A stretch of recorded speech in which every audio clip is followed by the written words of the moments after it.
morning, everyone. I'd like to call this meeting to order. My name is Jim Hart, and I'm the chair of the Toronto Police Services Board. I'd like to welcome all of you to this hybrid meeting of our board. I'd like to open the meeting with a land acknowledgement.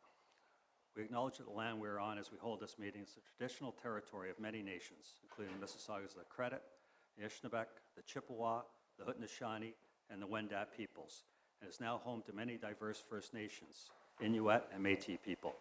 The board also acknowledges that Toronto is covered by Treaty 13, signed with the Mississaugas of the Credit, and the Williams Treaties, signed by multiple Mississauga and Chippewa bands. Members, are there any declarations of interest on the Municipal Conflict of Interest Act? Seeing none, and I'll turn the meeting over to the board's Executive Director and Chief of Staff, Mr. Ryan Teschner, who will go over the meeting logistics. Mr. Teschner, when you're ready. Thank you, Chair Hart, and thank you to everyone who has joined us in person, as well as those who have called into this meeting. Please note that this meeting is also, as always, being live streamed on the Toronto Police YouTube account and will be available there at the conclusion of this meeting. Joining us in person today, we have Chair Jim Hart, Vice Chair Francis Nunziata, Mayor John Tory, Member Lisa Kostakis, Member Ainsworth Morgan, Member Ann Morgan, and our new board member, Councillor Mark Rhymes. We also have members of our board office staff with us today, as well as Chief Raymer, his command team, members of the service, and of course, members of the public. We have individuals who have registered to make deputations both in person as well as virtually on some of our agenda items. As with our regular meeting process, deputations will be heard prior to the item being discussed and voted on by board members. When it comes time to do a deputation, those who have registered will be called upon and or brought into the meeting by our colleague, Du Buchanan-Gisser. As always, deputants will speak, followed by an opportunity for board members to ask them questions. Chair, back over to you. Thank you, Mr. Teschner. Before we begin today's meeting, I'd like to take the opportunity to welcome our new board member, Councillor Mark Grimes. I've known Mark for almost 20 years, I believe, since about 2003, if I'm not mistaken, and it's a pleasure to have you on the board, Mark. Mark was announced on July the 20th, 2022 at Toronto City Council that Mark was appointed to our board with a term to November the 14th, 2022, or until a successor is appointed. Councillor Grimes, as you all know, replaces Michael Ford, who was recently elected as a member of Provincial Parliament. Councillor Grimes was elected to City Council for Ward 6th on November 10th, 2003. Councillor Grimes has a long history of working with police in his continuing commitment to community safety. He led efforts to have a temporary storefront police station installed on Lakeshore Boulevard and worked with the service to finalize plans for the Toronto Police College. In addition, he initiated community safety seminars and he stays in regular contact with local police from 22 Division. On behalf of the board, I welcome Councillor Grimes to the board and here to hear his voice and his perspective on all policing matters. I know his history of community engagement and partnership with police will serve him well in this work and look forward to working with him on important issues as we move forward. Welcome, Councillor Grimes. And I'll turn the meeting over to the board's Executive Director and Chief of Staff, Mr. Teschner, who will conduct the swearing-in of Councillor Grimes. Mr. Teschner.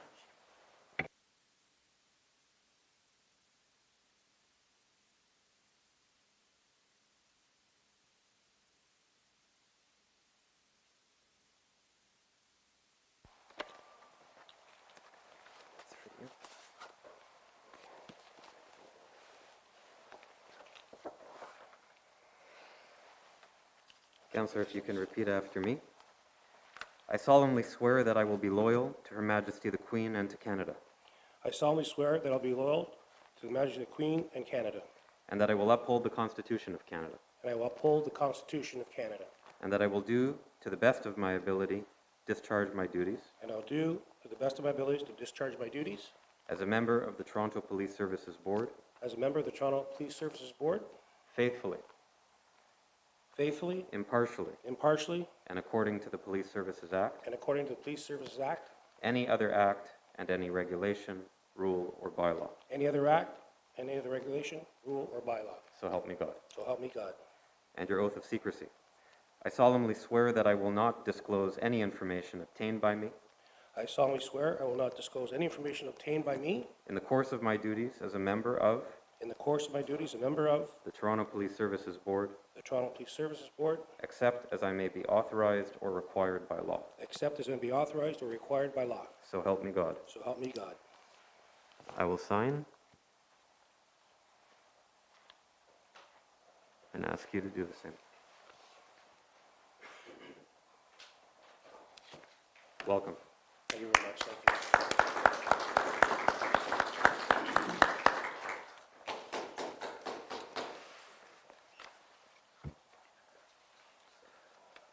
Thank you. I'd now like to take this opportunity to congratulate our CAO, Tony Veneziano, as this is his last board meeting. Today's CAO, Veneziano, announced his retirement from the service. Tony was appointed the service's CAO on December the 12th, 2005. Prior to joining the service, CAO Veneziano was with the former municipality of Metropolitan Toronto and the current City of Toronto for 20 years, where he moved up progressively through the organization. He is the longest-serving command officer with 17 years with the TPS. He's worked through 3 chiefs during that period. He will be retiring effective September the 12th, 2022. On behalf of the board, I'd like to thank this exceptional police leader for his dedication to the Toronto Police Service and to the residents of the City of Toronto. As an accomplished professional, committed, and focused member of the service's command team, he has helped enormously in charting our way forward with his vast expertise in business and risk management, human resources, and fiscal responsibility. CAO Veneziano oversees the service's annual operating and capital budget processes and is responsible for human resource services, including the Toronto Police College, equity, inclusion and human rights, wellness, labor relations, talent acquisition, and people and strategy and performance. In addition, procurement, facilities, fleet, accounting, and legal services all fall under his area of responsibility. CAO Veneziano is experienced in dealing with highly sensitive and complex issues and is a results-oriented and proactive leader. At the service, CAO Veneziano has led the development of the annual operating and capital budgets, keeping the annual increases at or below the rate of inflation. Working with his dedicated and knowledgeable finance team, he develops the budgets in consultation with the Chief of Police and his fellow command officers and ensures that both the board and the City Council have the information they need to make informed decisions. CAO Veneziano has also led the replacement and renovation of a number of the service's divisional facilities, as well as the construction of a new Toronto Police College and a property and evidence storage facility. In addition, he's been a command-level member of executive steering committees that oversaw the successful implementation of various technological projects, including the digital video management system, the in-car camera system, and the body-worn camera system. These systems have created efficiencies, reduced risk, and increased officer accountability with the objective of increasing public confidence and trust, which are critical to the delivery of effective and value-added public safety services. CAO Veneziano is an active promoter of safe and inclusive work environments. He's dedicated to ensuring that practices and policies are equitable and encourages a healthy, safe, and progressive workplace that focuses on member well-being, leadership, accountability, transparency, and diverse representation. CAO Veneziano has clearly demonstrated a career-long focus on accountability and fiscal responsibility and has been a progressive leader as we modernize and transform our organization, always focused on finding innovative ways to better serve the public as efficiently and as effectively as possible. CAO Veneziano is also a member of many law enforcement associations and is a recipient of the Queen Elizabeth Diamond Jubilee Medal for his outstanding contributions to the Toronto Police Service and to the City of Toronto. Under the Police Services Act, the board has a responsibility of appointing command members, the deputy chiefs, and the CAO. Once CAO Veneziano concludes his tenure on September the 12th, 2022, Ms. Savina Dhaliwal will assume the role of CAO. Ms. Dhaliwal has joined the service in 2018 as the Director of Finance and Business Management, and has more recently acted in the role of Director of People and Culture. In her current role, Director Dhaliwal oversees all aspects of a service member's employment journey with the organization: hiring, training, wellness, equity and inclusion, payroll and benefits, labor relations, workforce analytics, and human resource strategy. She also serves as co-chair for the service's French Community Consultative Committee. Director Dhaliwal has extensive experience in organizational transformation, including strategy development, service delivery models, change management, and value realization, making her an excellent choice to lead these critical areas of the service as transformation continues. It should be noted that CEO Veneziano's replacement is being made on an acting basis. Part of the rationale for this is that the board is currently in the midst of an extensive chief selection process, one of the board's most significant responsibilities. The desire for stability and continued progress in these areas needs to be balanced once a new chief is in place. The board will proceed with filling any vacancy in command at that time. Given CEO Veneziano's retirement, because the budget process will be commencing soon, Director Dhaliwal will assume leadership of this process from the outset to ensure consistency in this pivotal leadership role. In her acting CEO role, Director Dhaliwal will lead the service and development of 2023 budgets, including the community consultation and engagement process, as well as continuing the modernization of the budget to a services product-based approach. The board thanks CEO Veneziano for his outstanding and meaningful contributions to both the service and the City of Toronto over the years. He leaves a remarkable and lasting legacy that will continue to impact our organization. On a personal note, Tony, I've known you for the better part of 20 years.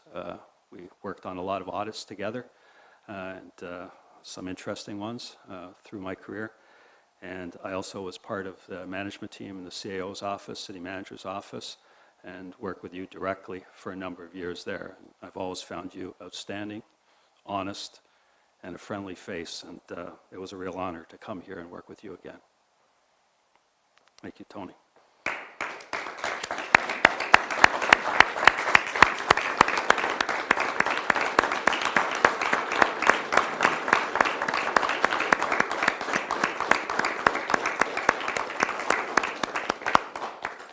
Chief Raymer, would you like to say a few words? Yes, thank you, Chair. On behalf of the members, I want to offer my best wishes and extend congratulations to Chief Administrative Officer Tony Veneziano on his retirement from the service. I am privileged to have been one of the 3 chiefs of police Tony worked with during his almost 2-decade tenure with the service. His leadership has been remarkable and will undoubtedly have a long-lasting impact on the organization, allowing the Toronto Police Service to progressively move forward in its approach to fiscal responsibility, our people and culture, technological advancement, and in our ongoing efforts to increase public trust through demonstrated accountability. Tony has represented this organization with distinction, and as a true professional and diplomat, he has been a loyal member of the command team and a friend. I want to publicly thank him for all that he has done for our organization and wish him all the best in the future. I'm pleased that Savina Dhaliwal has accepted the role of acting CAO and will join command in that capacity. Director Dhaliwal's extensive experience will serve her and the organization well as we continue with our transformation agenda. Please join me in wishing CAO Tony Veneziano all the best in his future endeavors as he prepares to retire from the service, and congratulations to Director Savina Dhaliwal as she takes on her new role. Thank you. Thank you, Chief. Tony, would you like to say a few words?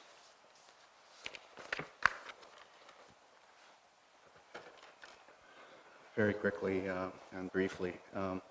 Good morning, everyone. Chair Hart, Chief Raymer, thank you for your very, very kind words. I am truly, truly humbled by them. And Jim, you're right, we did work together for a number of years, and it was a lot of fun then, and certainly we appreciate it when you took on this role. I'm a big proponent of effective governance, and I want to thank the board for effectively carrying out that role, holding us, the service, accountable, but at the same time asking those difficult questions that we enjoy answering. But I think the board has also recognized the need to at times be supportive and work with the service to better achieve a desired outcome that's usually related to public safety. To Chief Raymer, anyone who thought he was going to come into the chair and was just going to caretake was wrong. He has enacted some truly meaningful change, and Chief, for that, I want to thank you. But I also want to thank you for creating an environment where command officers, where senior management team, where members in general felt comfortable speaking their views, speaking their opinions, so that we could come up with better decisions. To my command and senior management colleagues, it's been a pleasure working with all of you. There's much work ahead, but I have a tremendous amount of respect for each of you, and I know that you're all up to the challenge. Finally, well, not finally, but I also want to thank the uniform and civilian members of the service, many of whom do their work behind the scenes. I can't tell you, I read morning reports, and I can tell you that the uniform side of the House gets it right most of the time, under very difficult circumstances. And the civilian side of the House, which usually are working behind the scenes, they do that critical work that, quite frankly, operations and the business couldn't function without them doing that work. So information, vehicles, equipment, all the stuff that you need to actually do a good job. Finally, I want to thank my command team, and that's Savina Dhaliwal, Cindy Grant, Marianne Wright, and Amsel Hill, for all your support, your passion, your dedication, and working hard to get things done under what is always tight timelines and where there's competing priorities. I'm going to miss these board meetings. Yes, I am going to miss it. This is my 193rd meeting, by the way, not that I'm counting. And then, by the way, that doesn't even include City Budget Committee, Executive Committee, and City Council meetings. So, all joking aside, I am going to miss these meetings because it's where the board does business in public. And more so, I'm going to miss the people, the friendships I've made, and the daily interactions that I've had over the years. I was born and raised in Toronto, and it's been an honor and a privilege to have been given the opportunity to serve this great city for almost 37 years, the last 17 of which have been with its police service. And while the ride has had some bumps along the way, I wouldn't change it for anything. I'm leaving as a proud member of a great organization, the Toronto Police Service. Thank you all for everything.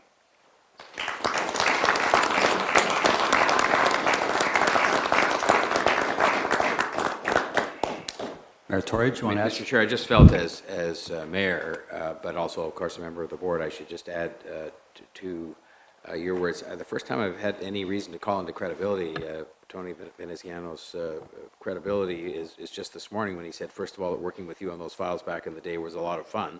And secondly, when he just finished saying you'd miss these board meetings, both of which cannot be true. But this is, people don't appreciate the fact a lot of the time that there is an entire very important infrastructure of civilians who make it possible for the frontline officers and the command, the uniform command, to do their job. And I would say one of the most difficult positions you could have in the entire machinery of the City of Toronto government would be to be the Chief Administrative Officer of the police service, and it's principally because the budget, as I'm reminded so often, as we all are, is the single largest, budget that makes up part of the city's overall budget, and properly so. I mean, we're trying to, constrain its growth and so on, but the task of keeping the city safe is something that is, of course, of fundamental importance to the people we serve. But Tony is just somebody that I've had 8 years now on the board, and I've seen, without exception, with the possible exception of those two remarks today, but without exception otherwise, professionalism, integrity, and a kind of a decency and collegiality that is something that you seek out in people to have these kinds of positions of leadership. So I just want to say thank you for your service to the city, because it goes beyond here, but for your service here, which is continued service to the city, and just to add my accommodation and my thanks and good wishes. And I should say that I think it is an important moment for the service to have Savina Dhaliwal occupying this position. I think it sends a very important signal inside, because you want to see people who can, and she's coming in on an acting basis, but you want to see people who can ascend to these positions from inside, and also to the city, and just in terms of seeing a person like her, come into this position. I think this is a very significant thing for the command, because it too has to make sure we have the very best people who are representative of the city that we all serve. So thank you very much. Thank you, Mr. Mayor. I'll now move us through the agenda. Before I do that, item number 4, which is Senior Officer Uniform Promotions. Those officers are here today, so I would like to deal with that item first if possible, so they can go on their way. So I'm just like to move a motion to change the order of the agenda to consider item number 4 first. So I'm moving that. Could I have a seconder? Ms. Kostakis, all in favor? Any opposed? So item number 4 will be first. Thank you very much, and that is held down. Item number 1 is the confirmation of minutes from the virtual meeting held on June the 22nd, 2022. We have deputations on item 1, so that's held down. Item number 2 is a presentation on intimate partner violence. That's held down for the presentation. We have a written deputation on that from Nicole Corrado, and we thank her for a written deputation. Item number 3 is 911 Crisis Call Diversion Pilot Project. We also have written deputation from Nicole Corrado on that one. I'd like to thank her for that. Item 3 is held down for the presentation. Item number 5 now is Medal of Merit. Could I have a motion to approve that item? We have a written deputation again from Nicole Corrado. We thank her for that. Motion to approve item 5. Councillor Grimes, second by Ms. Morgan. All in favor? Any opposed? That carries. And just before we leave that item, I'd like to congratulate the officers that are named in the report, who as a result of the board's decision today will receive a special honor in the future. This award will be presented at a ceremony later this year, and more will be said about this exceptional achievement at that time. So congratulations to all of those officers. That item is carried. Item number 6 is new policy, adequacy standards, compliance policy. Item 6 is held down for a number of deputations. Item number 7 is updates from the board's advisory panels. Anyone wish to hold that item? Mr. Morgan, that item is held. Item number 8, Toronto Police Service 2022 organizational chart. We have a deputation on item 8, so that is held down. Item number 9 is contract award for vendor record audiovisual hardware, software, installation, maintenance, and services. Could I have a motion to approve item number 9? Motion approved, Councillor Grimes, seconded by Mr. Morgan. All in favor? Any opposed? Item number 9 carries. Item 10, city traffic agents request to modify uniform and equipment. A motion to approve item 10. Vice Chair Nunziata, could I have a seconder? Ms. Kostakis, all in favor? Any opposed? That carries. Item number 11, Toronto Police Service Board nominee to the Canadian Association of Police Service Boards. Motion to approve. Mayor Tory, seconder. Councillor Grimes, all in favor? Any opposed? 11 carries. Item 12, request for special funds Champions of Change 2022 Gala. Motion to approve item 12. Motion to approve, Vice Chair Nunziata, seconded by Ms. Kostakis. All in favor? Any opposed? Item 12 carries. Item 13 is request to use board funds for external conference. A motion to approve item 13. Ms. Kostakis, seconder, Councillor Grimes. All in favor? Any opposed? 13 carries. Item number 14 is special constable appointments and reappointments. We have a deputation on item 14, so that's held down. Item number 15, Workforce Strategy Young Adult Bridging Program Proposal. Motion to receive item 15. Ms. Kostakis, seconder, Mayor Tory.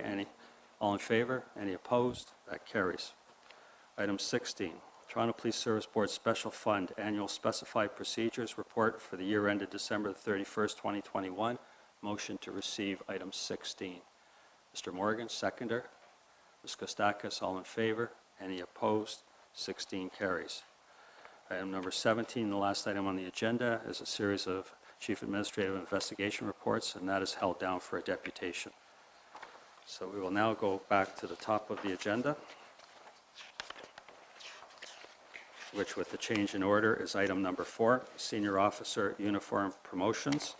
And we have a deputation, we have a written deputation from Mr. Sewell. We thank him for that. And we have an in-person deputation from Derek Moran. Derek, whenever you're ready.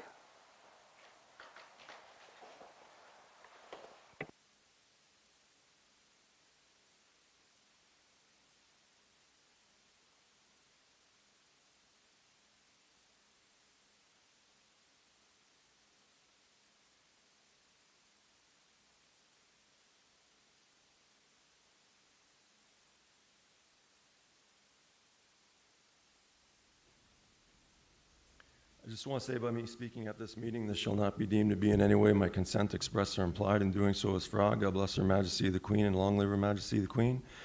And based on Law Society of Ontario member Ryan Teschner's comments during the February meeting on how clear the rules are for deputants, if I've ever led this board to believe in any way that I am a person as mentioned in the board's definition for what a deputation is, then that would be a mistake, and that I ask all of you to please forgive me. So, and I didn't expect him to be here today, but I just want to commend Interim Chief Raymer on one of his choices for promotion in the senior ranks of the Toronto Police, and that would be for Superintendent Gregory Watts, the unit commander at 42 Division.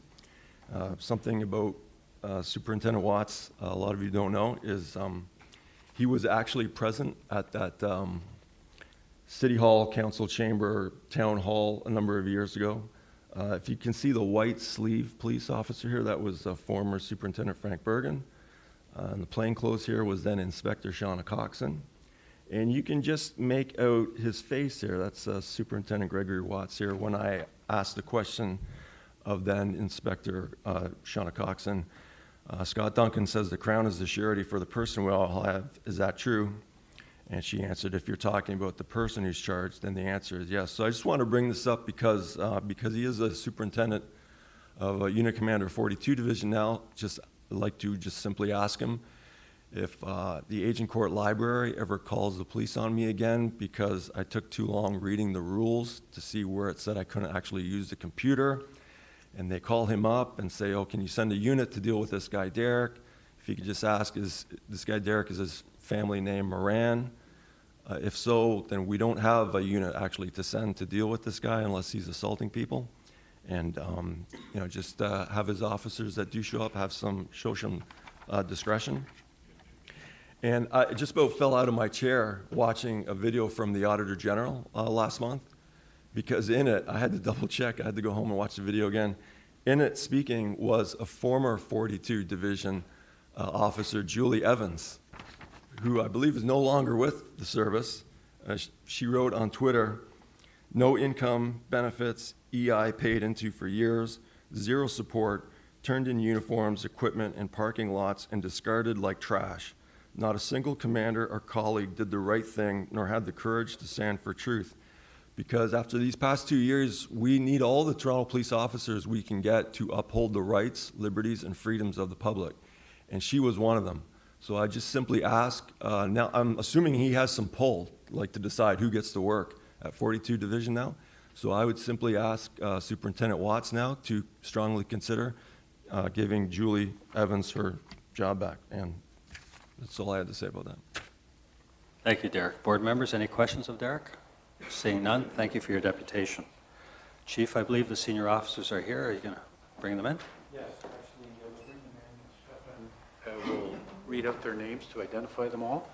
And it's, I think we've got an outstanding slate of candidates here today that I'm extremely proud of and bode very well for the future of the organization. So with that, let's bring them in.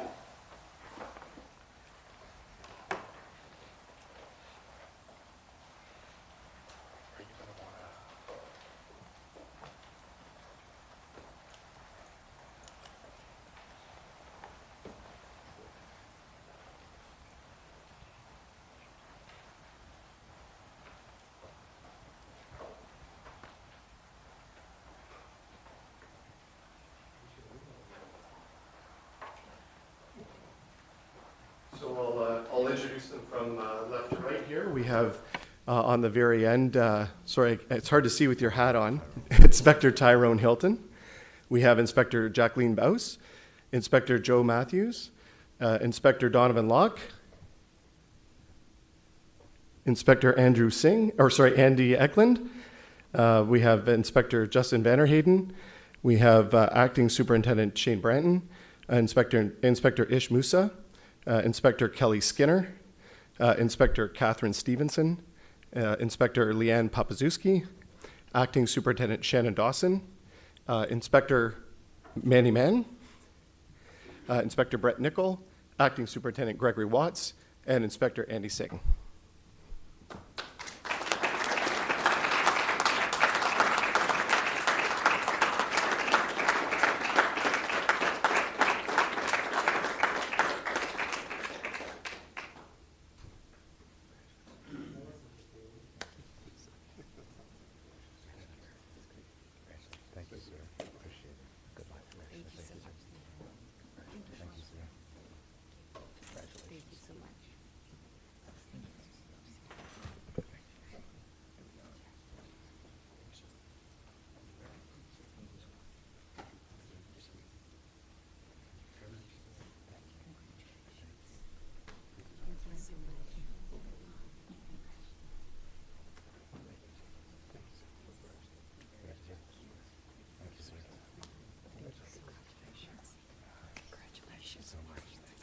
Congratulations.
They just did outstanding, so I want to congratulate them all. And as I said earlier, it's just great for the organization. Congratulations again, everyone. The chief has told me personally what an outstanding group this is, so the board and I congratulate each and every one of you. Good luck.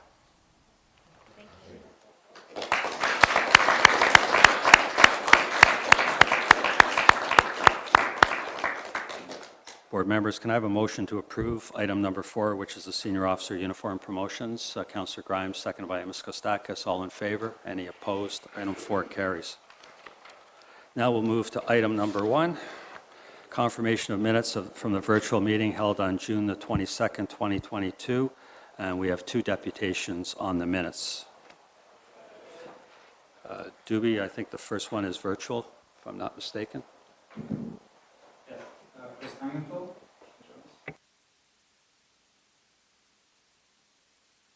Yes, good morning. Thank you, Doobie. Thank you, Chair Hart. 1 minute. Of course, Mayor Tory brought up last month my error in misreading the services capital budget allocation for body-worn cameras, reading thousands as if millions, where I mistakenly quoted the figure as $1 billion to purchase video cameras to equip frontline officers, when in fact the capital budget figure was only, I say only in comparison to my misstatement of it as $1 billion, only $1 million. And perhaps I could blame my error last month on having been at the end of a 6-hour meeting where I was standing outside in over 30-degree heat that day because of the continued practice brought in under Mr. Tory, where apparently Mr. Tory's choices for chief of police are convinced that the several hundreds of armed uniformed officers at police headquarters are deemed incapable of protecting themselves and their co-workers from the public that dares to speak out against Mr. Tory. I certainly acknowledge that many Torontonians do feel equally unprotected by Toronto's police, who seem to be focused primarily on providing private security to Mr. Tory and his rich friends and supporters. But I'll also point out the naturalism of my mistake of thinking that $1 million couldn't possibly accurately reflect the cost of equipping officers with body-worn cameras.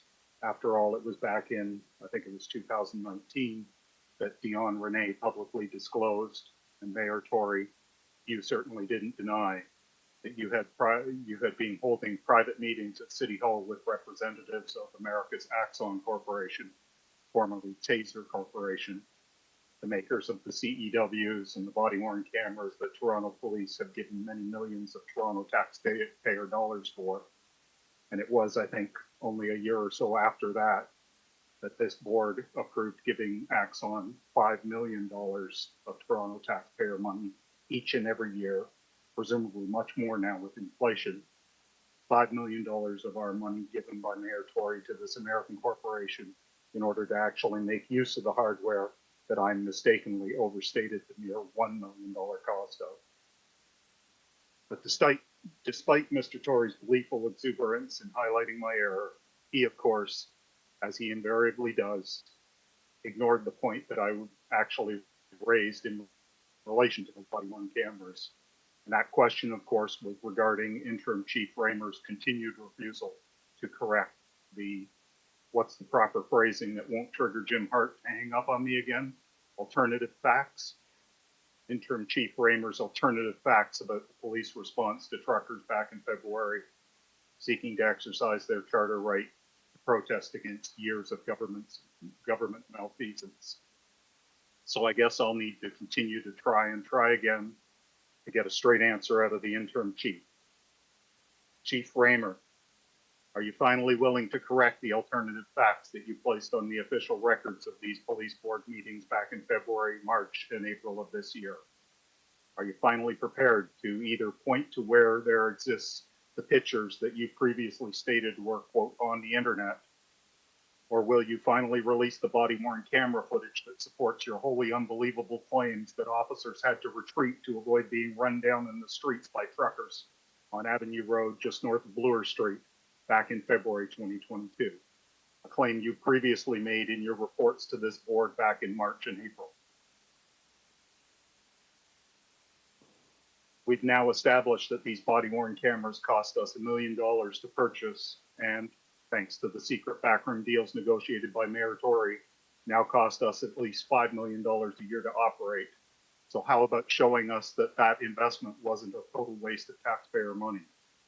Where's the video evidence that supports your absolutely incredible version of events that your officers reportedly didn't arrest even a single person for? I reserve the rest of my time. Any questions for Mr. Langenfeld? Seeing none, thank you. Next deputant is Derek. Derek, when you're ready.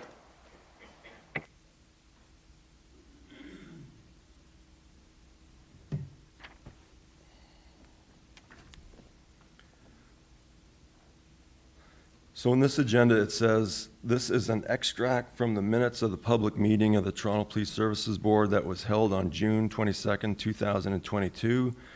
And it lists Chris Langenfeld as having given a deputation.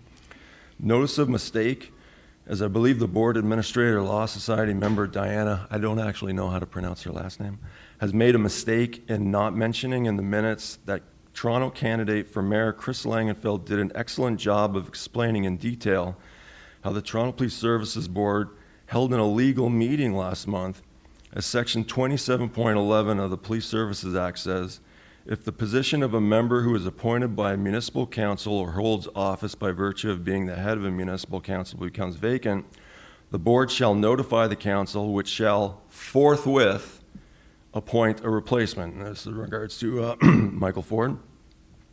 So this is from R versus Woods 2005, where the Supreme Court of Canada said, forthwith means immediately or without delay. They get that from the Canadian Oxford Dictionary, 2nd edition.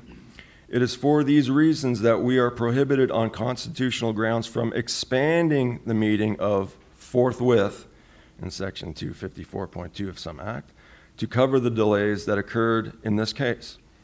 This is from Canadian Broadcasting Corporation versus Ferrier, 2019, where the Ontario Court of Appeal said, while the court allowed the appeal on the ground that the security protocol was a reasonable limit on the Section 2B right to freedom of expression, they're talking about Langenfeld versus the Police Board, Part 1, it agreed with and adopted Justice Copeland's conclusion, the right to attend the Police Services Board meeting was protected by Section 2B. Freedom of expression protects listeners as well as speakers, particularly in the context of members of the public receiving information about the activities of public institutions. This one's, the City of Toronto versus outdoor neon displays, 1960, where the Supreme Court of Canada said, in 1923, the rule concisely stated by J.A. Middleton in Forrest versus the City of Toronto had long been the established law in Ontario. When the municipality is given the right to regulate, I think that all it can do is to pass general regulations affecting all who come within the ambit of the municipal legislation. It cannot itself discriminate and give permission to one and refuse it to another, and a fortiori, it's a fancy Latin term that means beyond greater force of logic.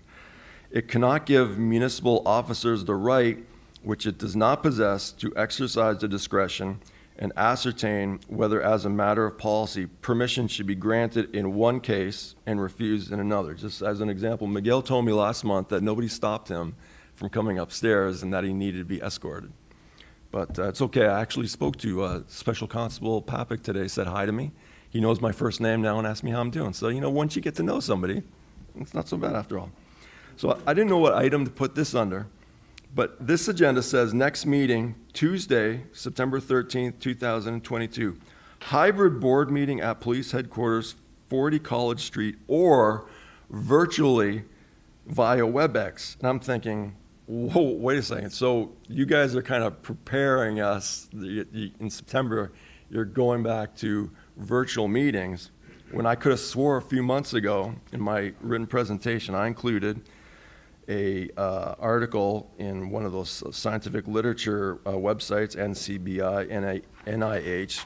It was about mask wearing, where they added in the conclusions at the end, in early October 2020, the WHO, World Health Organization, also publicly announced that projections show COVID-19 to be fatal for approximately 0.14% of those who become ill, compared to 0.10% for endemic influenza. Again, a figure far lower than expected.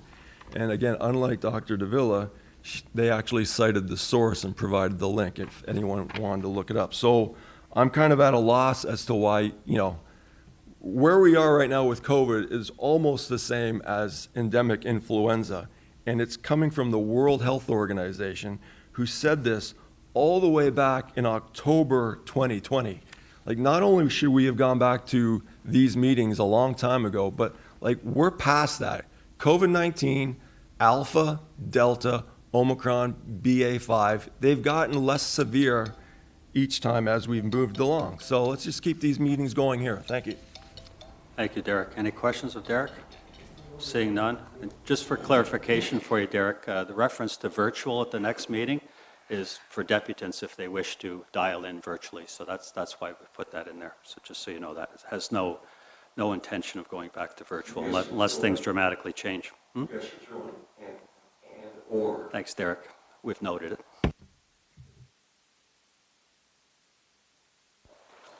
Board members, the confirmation of the minutes from the virtual meeting held on June 22nd, 2022. A motion to adopt those minutes. Vice Chair Nunziata, seconder. Ms. Kostakis, all in favor. Any opposed? That carries. I'll now go back to the Chief for his monthly update, Chief, whenever you're ready. Thank you, Chair.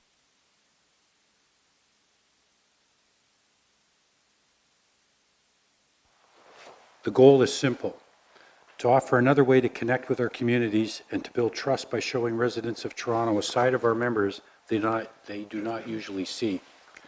I asked Tamara Cherry to work with us to develop a program. The new program is TPS Trust. This is important for two reasons. First, because we rely on the cooperation of our community members to do our jobs well, and secondly, trust in policing leads to safer communities. However, it's not enough for our community members to be safe. They must feel safe. Safe in their homes, safe in their communities, safe in the presence of the police. Trust is earned in many ways, and we hope that by sharing more about ourselves through TPS Trust, people will learn more about who we are and the jobs we do. The weekly campaign showcases conversations with police members from throughout all our ranks. Through these conversations, members of the public can get to know our officers outside their daily duties, their passions, their life stories, why they do this work. This campaign is just one piece of our broader commitment to building trust in our communities, but is, I believe, an important one. I encourage residents to watch these conversations and get to know a side of the members who make up our service that they don't usually see. The stories can be found on our corporate Twitter account and on a new Twitter account called TPS Trust, as well as all of our corporate social media channels, including YouTube, Instagram, and Facebook. For item 2 of my update, I will now turn to the service's challenges with recruiting and some of the efforts we're making to overcome them. There's been considerable news coverage on the impact of the pandemic on staffing in a variety of sectors. This has translated into a workforce shortage generally and has not been limited to one sector. The policing sector has certainly been impacted with significant reductions in the number of applicants seeking to enter the profession. We're not alone. Challenges with recruitment are impacting police agencies throughout Canada, the US, the UK, and Australia. Just very recently, the OPP contacted us to understand what the situation was in Toronto, and they are having very similar concerns. This has been especially challenging as TPS members, most notably through retirements, have been higher than normal. We recognize that in order to maintain the high standards and expectations of our communities, it is incumbent on us to find ways to not only increase application numbers, but more importantly, to attract high-quality applicants who are passionate about public service. As a first step, we increased our hiring capacity in order to fill classes of up to 120 recruits to offset our separation rates. While it has been exceptionally challenging, we are confident that we'll be successful in recruiting 120 quality cadets in training for the August class. Additionally, we have a number of initiatives that will support our efforts to better recruit the best possible talent pool. This includes launching an online recruitment campaign to better market and brand our service, focusing on the call to serve, the rewards that come from a career of public service, and the opportunity to play a part in the modernization of policing. We will be utilizing social media and will be analyzing results in order to measure the effectiveness of our campaign. Potential applicants will be able to find us easily online at TPS Recruiting or by calling us at 416-808-JOIN. Another exciting initiative that is being considered today by the board is the Youth Adult Bridging Program proposal. Regrettably, systemic barriers have made it difficult for some to enter a career in policing. Our goal is to remove these barriers and to recruit the best people, including those from traditionally disadvantaged communities with the right ethics and attitudes to serve Torontonians.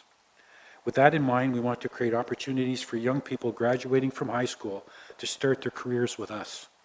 They can work alongside us, and our goal is to return to offering financial assistance to continue their education as part of a lifelong culture of learning while aligned with an educational institution.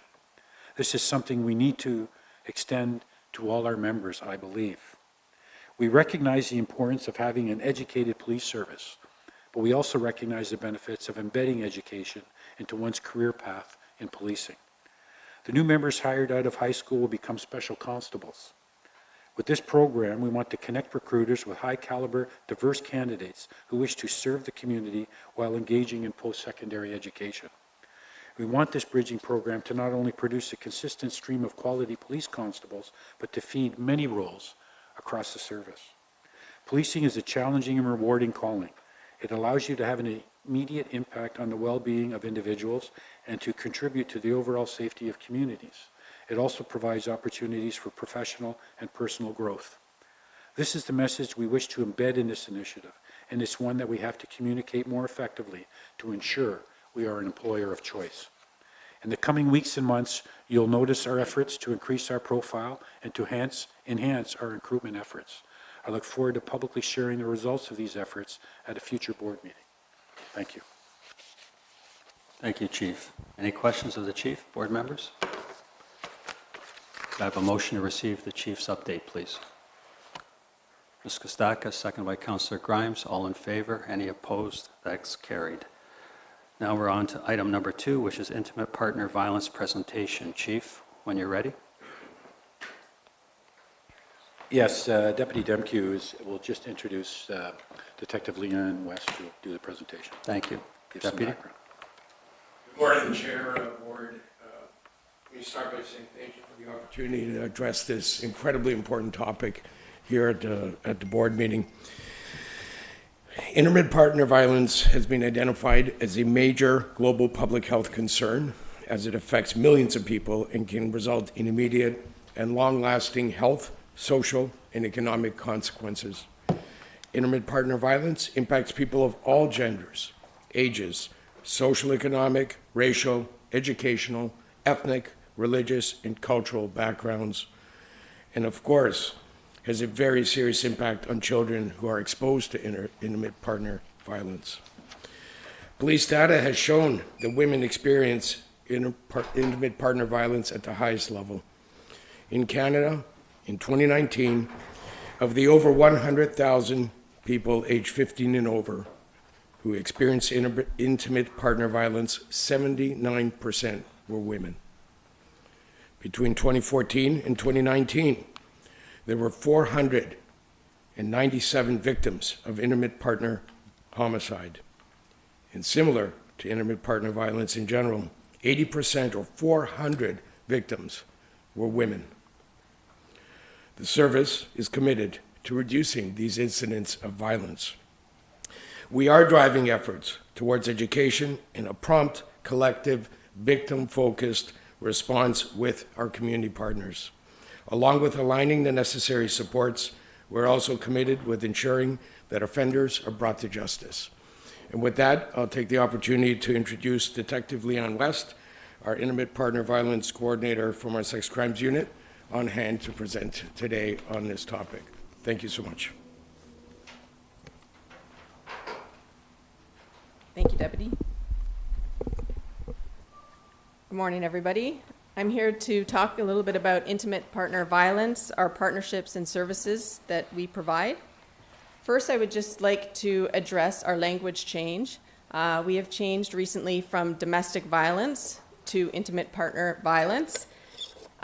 Just to speak a little bit about that, domestic violence can be between a parent and a child, siblings, and even roommates, where intimate partner violence can only be between romantic, intimate partners who may be in a current or past relationship, may be living together or not.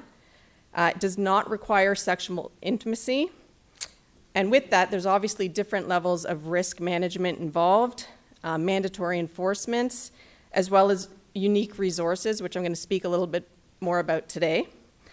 The Toronto Police Service recognizes that intimate partner violence is a serious social issue. It's not limited or restricted to marital status, sexual orientation, occupation, vulnerability, age, and/or gender. Intimate partner violence is most prevalent among the most vulnerable women, including but not limited to Indigenous women, Black women, and transgender women. The Toronto Police continues to work closely with our community partners to ensure that victims of intimate partner violence and their children get the help and support they need to leave abusive relationships and rebuild their lives. The service is committed to reducing the number of incident partner incidents and violence, as well as homicides, through enforcement and education, thoroughly investigate intimate partner violence as incidents and bring offenders to justice where it's possible, enhancing the safety of victims through prompt action, including referrals to other community partners, which I'll talk a little bit more in the presentation, building effective partnerships with community support agencies to ensure a victim-focused response. All incidents of intimate partner violence are investigated by police officers who are specifically trained in the area of intimate partner violence. The training is designed to enhance investigations by promoting best practice through informed trauma response, including safety and support services. The Toronto Police facilitates the domestic, and I apologize for some of the language. This presentation was put before we changed over to intimate partner violence. But we facilitate the Intimate Partner Violence Advisory Committee, consisting of government and non-governmental agencies, to create a coordinated response to intimate partner violence. By maintaining linkages between justice partners, service agencies, and advocacy groups to create a seamless response system. We provide a forum for information sharing between members of the judicial system, local children's aid societies, as well as shelter supports, and other community-based agencies and service providers, with specific emphasis on debriefing serious intimate partner violence cases and improving follow-up support for victims of such. VWAP, known as Victim Witness Assistance Program, is operated by the Ontario government through the Victims and Vulnerable People Division of MAG. VWAP provides assistance and support to victims and witnesses of crime to increase their understanding and participation in the criminal court process. Services are provided on a priority basis to the most vulnerable victims, including intimate partner victims. officers that oversee intimate partner violence cases often liaison with VWAP and ensure victims are provided with their needed supports. Some other services that they provide and include are crisis intervention, emotional support. Many victims of intimate partner violence come to court not supported by family members. Members of VWAP will sit with them through the court process, as you can imagine, which is a very difficult time when they're facing their abuser, who was once an intimate partner. Case-specific information, so they'll share upcoming court dates, any bail conditions that may be applicable to their cases. Court preparation and orientation. They will bring the victim in prior to the trial, let them see the court, show them where they'll be testifying from, orient them to the court, so the first time they're not seeing a court is the first time they're going to face their abuser. Needs assessment, referral to community agencies. They'll assist them with victim impact statements if they choose to provide one. Each courthouse in Toronto facilitates a domestic violence court advisory committee, which is set up dependent of the requirements of the courthouse. Now, having said that, we are working towards our Toronto court, our super courthouse, and we are working to amalgamate all those committees to work as one. I do have to give a shout out to the Toronto West Courthouse. They have been the leaders in forming a committee in relation to intimate partner violence high-risk cases to operate out of this courthouse. Currently, we've been meeting about once a month to develop terms of reference, and I believe this will become a model for other communities going forward, and there's a lot of really good work being done here to make sure that people that have been determined to be in a high-risk position are getting the supports that they need. Probation and parole, I'm sure everybody's familiar with. Both our primary response unit and our investigative officers work in partnership with probation and parole officers to assist in supervising community members that are either on probation or parole. We have a high-risk offender program. This is an innovative means by which the service is carrying out its obligation to the criminal justice system in taking preventative action by dealing with persons deemed to be high risk to reoffend or reoffend violently or sexually.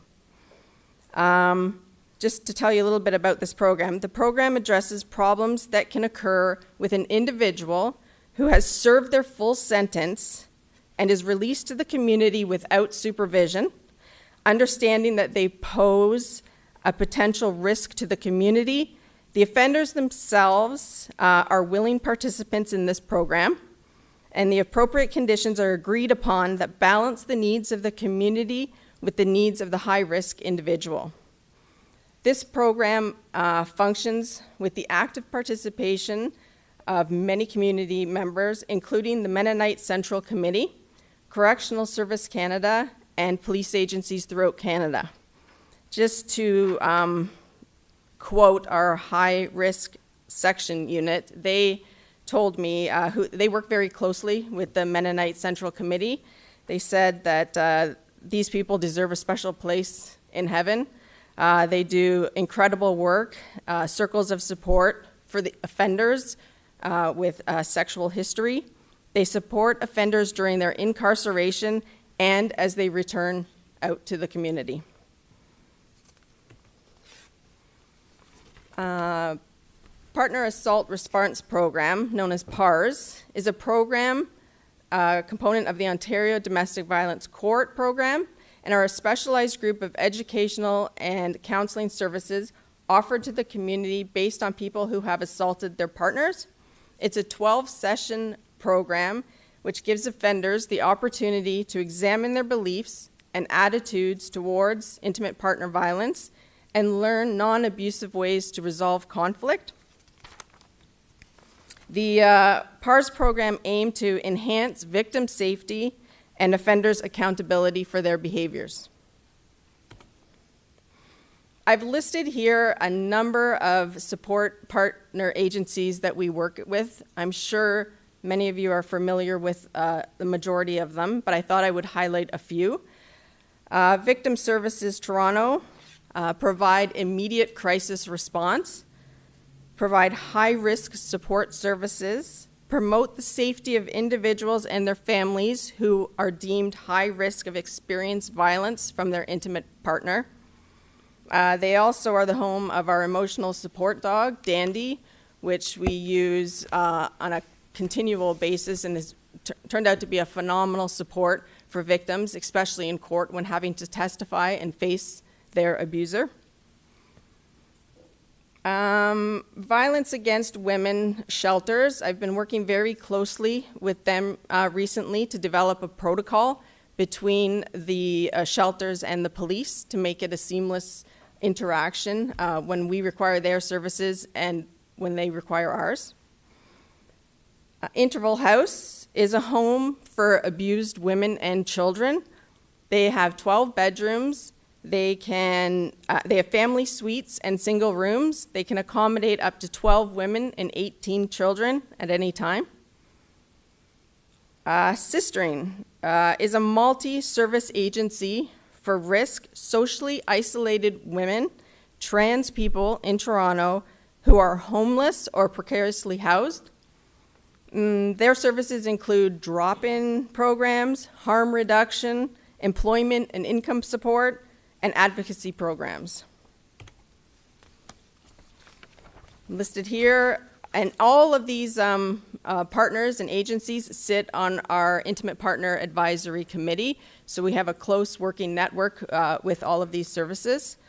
Shelter Movers is a national volunteer-powered charitable organization providing moving and storage services at no cost to women and children that are fleeing abuse. Again, working very closely with them and our PRU and our officers on the road to make this service work in the least as smoothly as possible. And then finally, I'd like to speak. Oh, not finally. Sorry, I have one more after Link Toronto. Link Toronto is a registered nonprofit organization addressing the link between intimate partner violence, child abuse, animal and elder abuse in the GTA. Many survivors of intimate partner violence are very reluctant to leave the relationship when there is a pet that has to be left behind. The Safe Pet program removes this barrier for those people to find safety. They will foster the pet and facilitate the animals until the owner or the victim is able to find the support, stability, and safety for them and the pet as well. So it takes one thing off of their plate. And then lastly, I'd just like to talk about yourchoice.to. Yourchoice.to is a website that has been designed by sex crimes to support survivors of sexual assault. It provides a number of resources and choices that are right for them, whether it's to contact the police, call a friend, seek medical attention, or look for counseling. Just in May and June, we launched 2 additional pages to the site to support our LGBTQ2+ community, as well as Indigenous communities, to make the site more inclusive and resources specific to their needs. And that concludes my presentation, unless there are any questions. Thank you very much for your presentation. Questions, Mayor Tory? Thanks very much for the presentation. Just to go back to where you were at the very beginning, I just wanted to understand better how, because as you went through, there seemed to be more and more intersection between, and even some of the words were still there as domestic violence, and you defined the two at the beginning, and the distinction's fairly clear. But does that mean that on some of these things at the end with regard to these agencies and so on, they would help us handle both the domestic, which is the kind of, the best example for me was when you said roommates, or people that have otherwise not probably an intimate relationship but may get into conflict, versus the intimate, and is that because it seemed as we got closer to the end, it sort of merged together again. At the beginning, you tried to separate it by distinguishing between the two. Correct. As far as language is concerned and some of the resources, we have to be more specific to intimate partner violence, but also gender-based violence in general. So you'll see the words kind of intertwined, from domestic violence to gender-based violence and intimate partner violence, but they all kind of require their own unique resources. So, but a lot of the shelters and stuff base their supports for gender-based violence. Some of them are more specific to women, but yeah. So the language kind of is used throughout, but as far as language for our specific with relation to the police, we have adopted the language of intimate partner violence. And just one more, if I may, Mr. Chair, which is of all the work that you do, and I won't include the sort of, I'll call it the external agencies and programs, but the work that the police service does internally, as it were, how much of that is funded through some of these provincial programs that you made mention of on the way through versus how much gets funded just out of our global budget? Do you know that? I don't know the funding off the top of my head. I can certainly look into it and get that information back to you, but off the top of my head, I couldn't tell you accurately. I could hazard a guess, but I don't want to do it. Because I think, if we come to rely on these things as being very important to carrying out the services function to help these people, if you have to sort of know what you're reliant on, whether it's our own funds that we have to come up with each year, and perhaps to an increasing extent, or somebody else's, and there's always the risk that those funds can be lost because those programs don't get funded anymore by some third party, including the government of Ontario. Exactly, and I think the deputy might be standing up to address the question. I think I just add, Mayor, the vast majority of the work we do on intimate partner violence as a police service is funded through our own operational budgeting in our deployment model. There certainly are initiatives up there that had some funding from other streams, but the vast majority of our work on the ground is done by investigators qualified and trained by us, deployed by us within our budget. Further questions, board members? Vice Chair Nunziata, then Ms. Kostakis. It's just a couple of questions. So is there any ongoing public education campaign to connect survivors to resources? Currently, we're running a campaign in relation to yourchoice.to, which does have information in relation to intimate partner violence as well as resources. We're just about to launch a campaign throughout the TTC to get the posters and information up.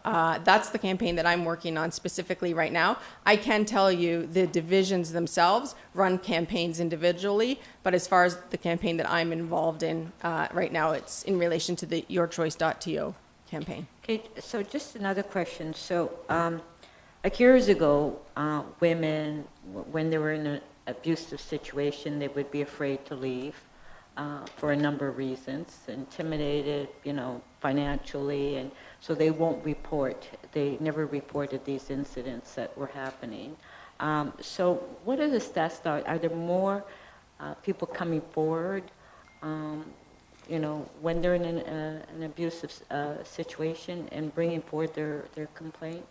I'd like to think that we have more supports and resources and places, but I do agree with you. There are still people that don't report for reasons of their own, whether financially, culturally, whatever may be. But I think we have a lot more services, our responses, our interaction with the police officers, our neighborhood officers getting in. Sometimes they may not want to pick up the phone and call 911.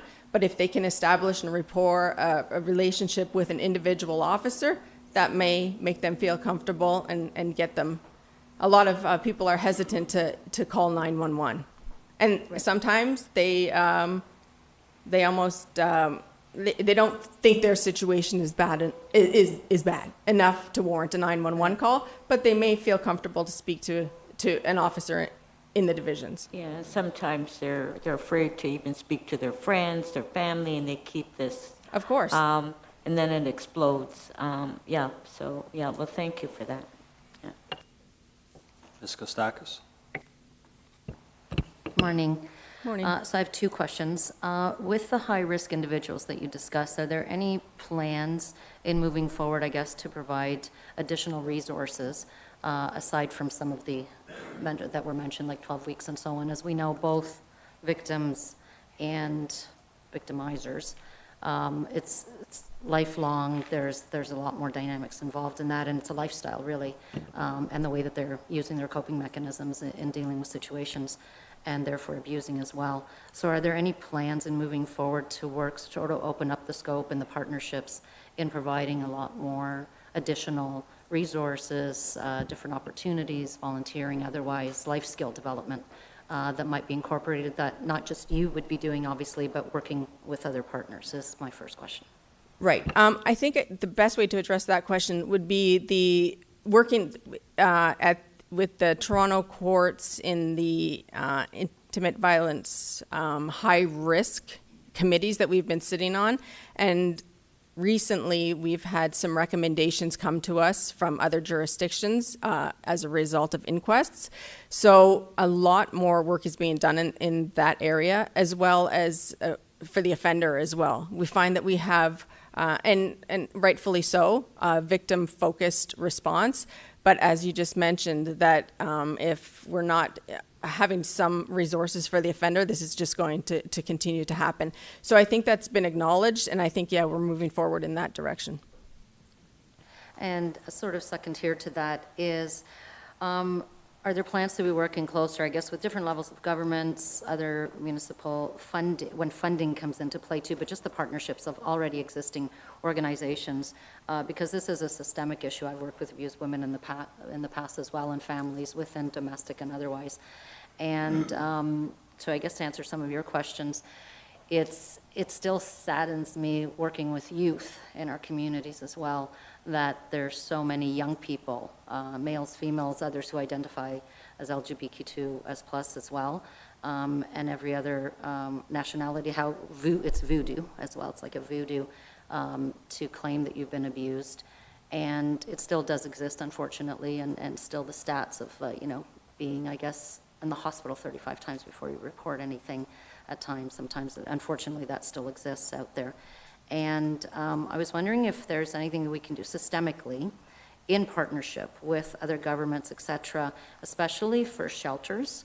The waiting lists and the lack of shelters available for the demand that occurs and the violence that still occurs per second, unfortunately, is an issue, and that's a systemic issue. And it's not saying for us to, obviously, or for yourselves to fix that in working a silo still. But is there there are opportunities, but are there plans in moving forward to have those collaborative partnerships and moving it forward and have that sustainability even for housing or developing co-ops and those support systems on a long-term basis? Again, same with victim and victimizers, the coping mechanisms and everything that comes with it and the fears, and it takes years. And it can't just be, 12-step programs, et cetera, here and there. It takes years to get into that and really trust in the community that you're in as well and be safe in the neighborhood you're now going to move into to live and not be found. Right. And move into a shelter that you feel comfortable that and a you're shelter in. Too, and even just, are there those plans to work with governments and other, I guess, sectors in growing that, the housing pieces, the just everything, the whole holistically? I'm going to say... It's a big question, sorry, it's a loaded question. Yeah, that was a loaded question. It but is, it's a loaded question. I'm going to say yes, and I'm going to say that I think we have improved immensely working collaboratively with other agencies, especially, just for example, the violence against women shelters. And it's been a long road, but we're trying to work together for a long time. I think there was some resistance, not on both sides, but and I think we've all realized that if we work together, we're going to accomplish more. As far as funding, I think that's on par too. It's the same. If we work together and when we utilize our funding in a collaborative way, then instead of working in silos, then I think it'll be more effective. Yeah, and I think just getting that out there and being a little bit more proactive and getting the word out and communicating it to the public. There's a lot of smaller groups that are also residential groups that are working together right now and are phenomenal at what they're doing but don't have the capacity. So maybe sort of opening up our scope that way and building those partnerships might help everybody. Right, well. and I agree. And sometimes we go out as and when we speak together. And I've had engagements like that where you'll have a victim come forward to you after and say, I'm not comfortable, but can I talk to you? So I think you're right. I think if we get out there together to the community, then I think it'll only bring positive change. Thank you. Any further questions, board members? I was going to ask one, but Councillor Nunziata asked the question I was interested in terms of engagement and bringing people, getting the reporting increasing. Just a related question. Is there any research that gives you indication of what percentage of intimate partner violence are not reported? So how often relative to what's reported? Is there any sense of that? I don't know that I could put a percentage on it. The reason being, if it's not reported, we don't know. I can tell you that, I don't want to guess as far as those percentages are concerned. I think, if it's not reported, we don't know. All we can do is encourage people to report, and whether it be for police or if we can encourage them to get some of the support from the agencies that we're working with. Okay, thank you. Anyone wish to speak to this item? Just on your question, so do you have data on what has been reported? What is the status? Do you have the data on that? I do have some data. Okay. I anticipate that might be a question. So I do have some data, and I can say that the data I do have is from 2019 to 2022 year to date, and it's fairly consistent from 2019 to 2020 to 2021, and it seems like we're on the same trajectory for 2022. Did you want specific numbers, or were you looking at? Do you just have the number? Yeah. Yep. Yeah. So I can tell you the total number of intimate partner violence occurrences in 2019 was 19,041. In 2020, 19,365. In 2021, 19,181. And if you're looking at it on a graph, as I am, it's very consistent. And 2022, we're at 9,839 to date. So on the trajectory for the same, yeah. Thank you. You're welcome. Speakers, Ms. Kostakis. So just in terms of that, I know working in our sector as well, we found during COVID that it increased as well. And hence, I think what I'm talking about is that whether we have the ones that aren't reported, it is difficult, but they do exist. I think there's a lot that are not reported. I know in our sectors, we get a lot of disclosures, but they only go to a certain level.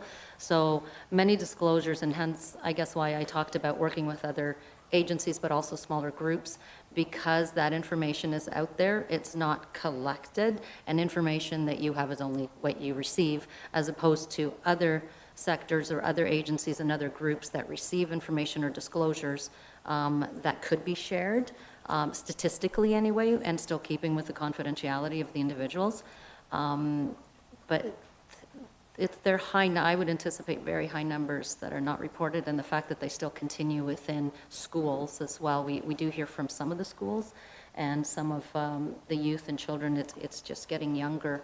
The violence piece is getting younger as well. And you'd be shocked at those numbers that are out there as well that are not reported to the police that still exist out there. Right, and I can tell you that a lot of the agencies and programs that we work with have reached out to me with wanting to know statistics and numbers. So I think we are starting to share this more. I think with the data portal available on the site for the public, I think it's made sharing that information much easier. And I think they're as concerned as you are raising that question. So. Yeah, and I think virtually too, I know we found with the younger people that the virtual programming that was happening, we're actually maintaining a lot of that because some people do not want to come physically and disclose or be part of a group that, even though it's not named that. So even virtually, I think that there's people that are opening up a little bit more. That was sort of a benefit of it. So that could be a way of communicating as well. 100%. And I won't take up much more time, but I can tell you that virtually and the virtual testimony, having been involved with a lot of victims of intimate partner violence and sexual assault, as much as COVID brought a lot of challenges, it was easier, not easier, but maybe more comforting to victims to testify and not having to one-on-one. And we've also been able to maintain a lot more connection, especially VWAP, and us as well as officers. I mean, we may not logistically be able to always go out to their house, but if you can pick up the phone or have a face-to-face on WebEx, I think it's increased our connection and ability to stay connected with victims. Yeah, and I think the impacts, and we were able to report impacts, and even the federal government actually funded additional funds for virtual programming to continue. So that was sort of a Right. good positive outcome of the Exactly, well, and if you want to call it positive of the COVID. And I think a lot of the agencies are going to maintain a hybrid approach, which is fantastic. Thank you. Any other speakers? Vice Chair Nunziata. Yeah, just a brief comment. First of all, I want to thank you very much for the presentation. And I can tell you 40, 50 years ago, I'm very pleased to see that we do have resources in place now to help, especially women.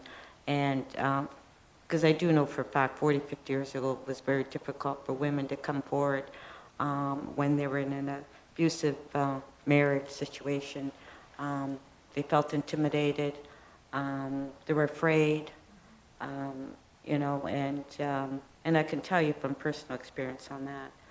But, you know, I think it's wonderful that we do have the resources in place, because there are a lot of women, especially, that are in that situation, and they're afraid to tell anyone. They're afraid to talk about it because they're embarrassed, even to talk about it to their family, because, you know, well, you deserve it, right? You're a woman, right?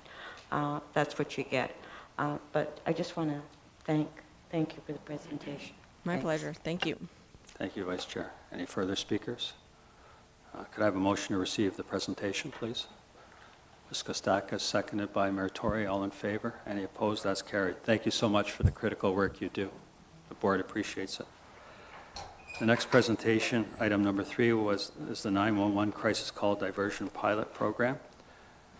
When you're ready, just like to mention that Susan Davis and Elaine Amsterdam from Gerstein are here with us today in person. Yes, and Staff Superintendent Randy Carter is leading the program as well.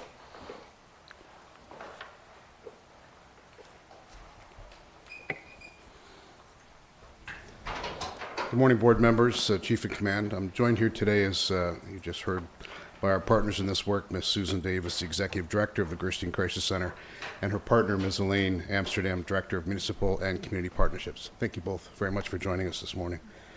This pilot project was created to see if we as a police service could use a trained mental health crisis worker as a co-located partner in our communications center to provide a more specialized response when the information presented by a caller did not require the response by police and no public safety challenge was present. So this presentation will summarize the highlights of the first 6 months as detailed in the report that you have on today's agenda. The person in crisis, or in some cases the complainant, calls 911, and the following determinations have to be made by our communications operator. Number 1 is the criteria for diversion present, which can include: is the person in mental health crisis not actively attempting suicide or being physically violent? Is there no perceived or real risk of violence? Is the person requesting police due to a psychosis or an altered mental state? Is it a non-violent repeat caller with a known mental health history? Is it a non-violent person in crisis requesting the Mobile Crisis Intervention Team, the MCIT? Or is it a second party, a caller concerned about the welfare of a non-violent person in crisis, sometimes a mom, a sister, or sometimes a stranger on the street? But further, they have to understand, is it in the catchment area of the neighborhoods of our 51, 52, and 14 division? Our call taker also has to understand, is it during the 20 hours that Susan's team is actually in communications with us, because it's not 24 hours yet? And does the caller consent to an alternate response? Because, of course, they called 911. Well, so while they were looking for help, they certainly were looking for the police. And secondly, do they consent to us sharing the information that the alternate service provider, sharing the personal information with the service provider? And if all of that is met, then we transfer the call to our partnering crisis worker. The crisis worker now goes through an independent and confidential telephone system that we installed for them in both our primary and secondary communication services locations. And they work to de-escalate the person in crisis. They assess for risk. They provide immediate intervention. They provide referrals for support, shelter, short-term crisis beds, and or connections to community mental health programs and other services. They also provide case management for the individual and aftercare follow-up. And during this work, there have been times, as I will illustrate on our next slide, that the crisis worker had to return the call back to police for a response by police officers, including but not limited to an available mobile crisis intervention team. Let's see if I can do this right. There we go.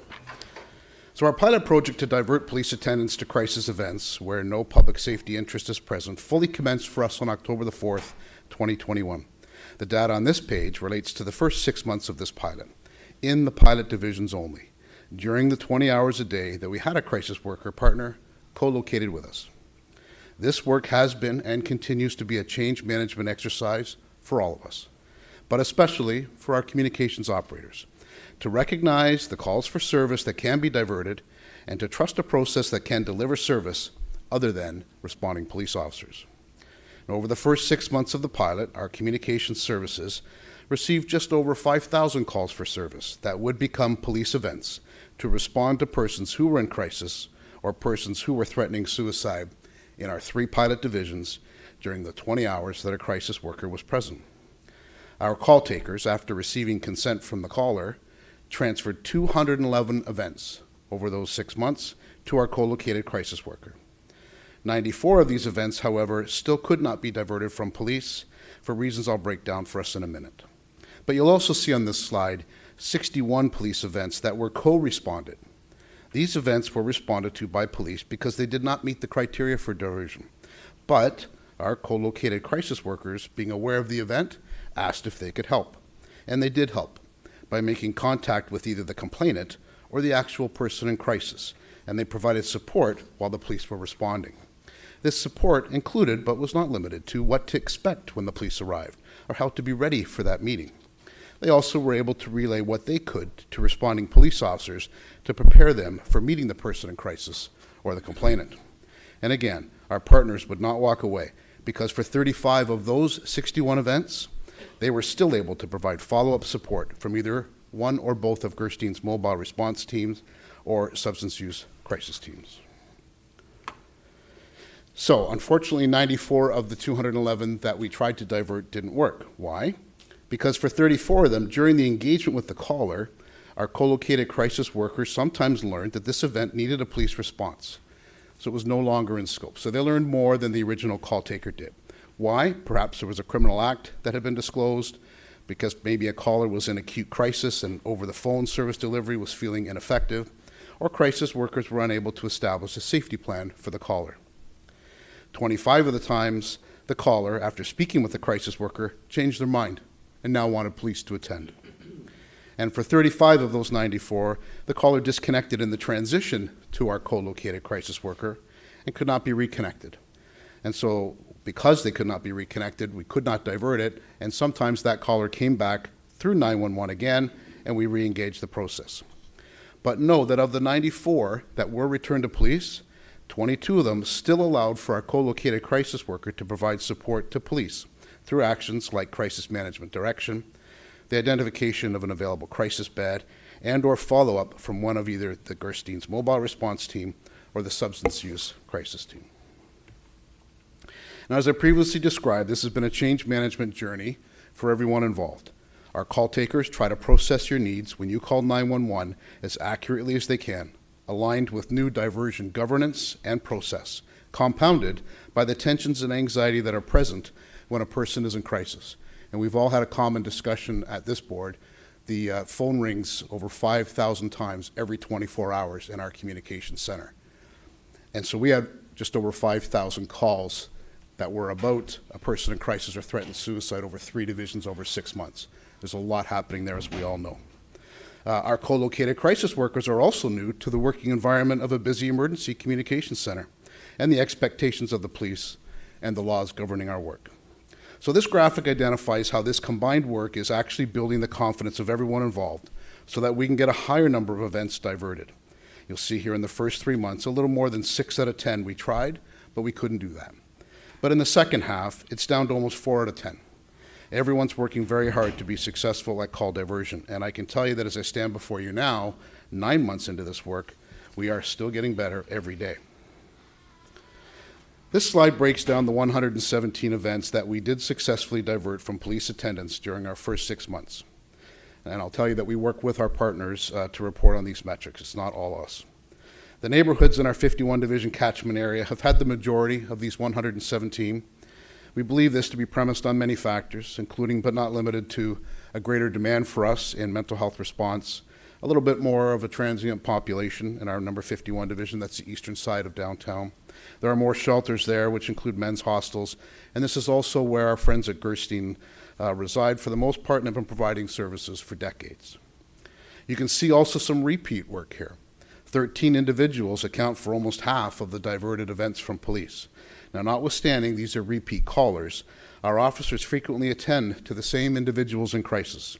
And while their underlying conditions may not change, the crisis they are under on any given day can therefore therefore make diverting responses still something to recognize as a better response for the person in crisis. And remembering that a call for service, again, is what comes into communications, and a police event is what is created. And you'll see the types of events that were created for diversion are evident on the side of this slide. Now, with the help of our partners, this slide is designed to give you an idea of what they are learning from callers and the work they are doing with the callers they interact with. Housing challenges remain high on the list with callers who call 911 in crisis. And more than one, of course, of these presenting needs can and usually is evident with the same caller. So increased mental health symptoms is almost every single caller, but sometimes there's also a thought of suicide. Sometimes there's also substance use. Sometimes there's also housing. Again, substance use is admitted by the caller often as well, as you can see. And you can also see here the outputs of our mental health crisis partners, including using their own response teams on the ground where required. One of the main reasons that we partnered with Gerstein in the very beginning, because of their history and their ability in that area. Lastly, we've included on this slide the number of community partners that have been connected with by our co-located crisis workers to help people who are in crisis.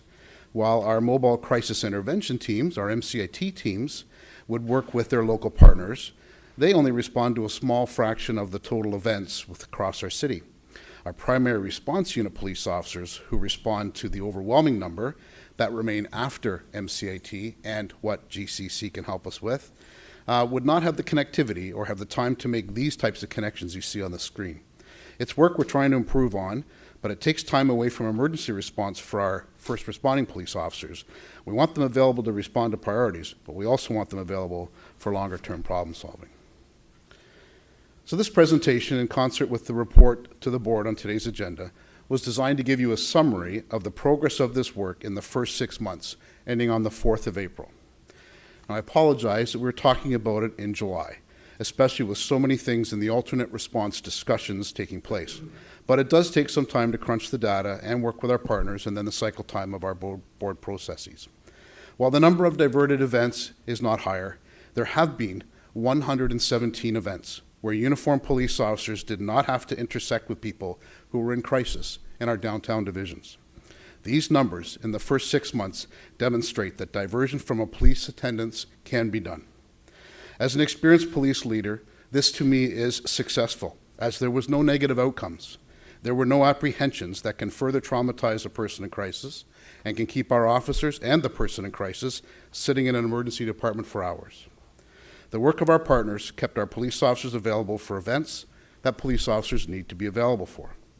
You can look forward to hearing at the end of the pilot year of the increased progress, derived from an increased confidence of our involved members, of our co-located partners, and wherein we will report how our Gerstein crisis workers were able to help not only in our piloted areas, but also outside the piloted areas, which I haven't included in the presentation, but you will see that at Appendix A of the board report. As well, we're now underway with the Toronto Community Crisis Service alternate response model led by the City of Toronto under the SAFE-TO Community Safety and Wellbeing Strategy. This first 6 months of our co-located diversion project has helped to set the stage to engage the Toronto Crisis Service, where they can be of value to our communities as an alternate response. The service and our partners at Gerstein Crisis Centre have already agreed in principle to commence a second year of this model. This is supported by our partners here at the table, but also supported by our partners in the Toronto Community Crisis Service model, led by the City of Toronto. So we'll be back before you in the fall to tell you how that will proceed. So thank you again to Ms. Davis and Ms. Amsterdam for joining us here today, and collectively we'll take any questions that you have. Thank you very much, board members. Vice Chair Nunziata. Yes, so what were the nature of the events that were not deemed suitable for diversion? So sometimes those events are, there's violence, there's an immediate plan for some suicide, there is maybe disclosure of some weapons, maybe there's some disclosure of criminality, somebody hit somebody else, somebody lashed out at somebody else, those things that they require the police to attend, and so they don't meet the criteria for us to divert. Okay, and now you mentioned the percentage of repeat callers. Yes. Right. So the repeat callers, so what are the next steps from the repeat callers? Are they given support, or, you know, like, what are the next steps for the people that keep calling? And, I mean, obviously, we have to, there's support, right? Yeah, They absolutely. they need supports, yeah. Yeah. I mean, I think it is the nature of crisis to understand that it may not be single episode for many people, and they may be living with ongoing kinds of mental health issues and often go into crisis over periods of time. So every call is taken seriously and responded to, and we do about, you know, up to 30 days of follow-up with every caller, getting to know them and helping to connect them to other services as well, to try and help with a little more prevention so that they don't fall into crisis as often as they have been. Thank you. Mayor Tory. Thanks again for a superb presentation, and it's great that we have these kind of raw numbers here, and it's early, so I'll concede that.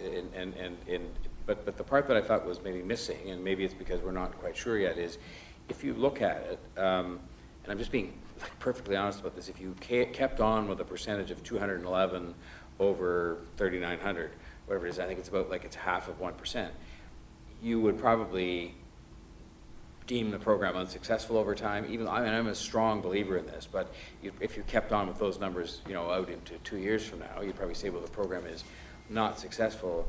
And so I wondered on the prescriptive side, and maybe it's just too early for us yet to know.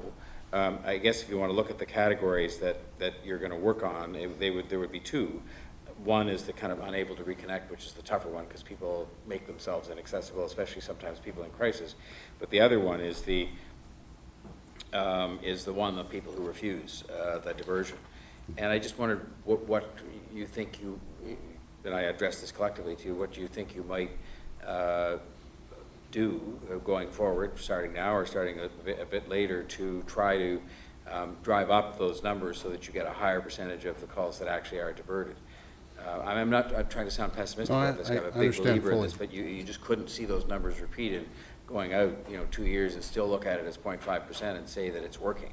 Yeah. I mean, it's working for the 0.5%, but that's not, the kind of thing I think we had in mind in terms of, but it's so early, I don't want to sound, but I'm just looking for the prescription. Yeah, so that's why I wanted to highlight it is a change management exercise. When I sit with our call takers have to speak to this person, and they make determinations based on that with their training. And not unlike a police officer that we want to be as quick as they can with a particular event and then be available for something else. It's the same with our call takers. So we're trying to get our call takers to recognize and to develop their risk appetite that this meets the criteria. But sometimes something's heard in the background. Sometimes, from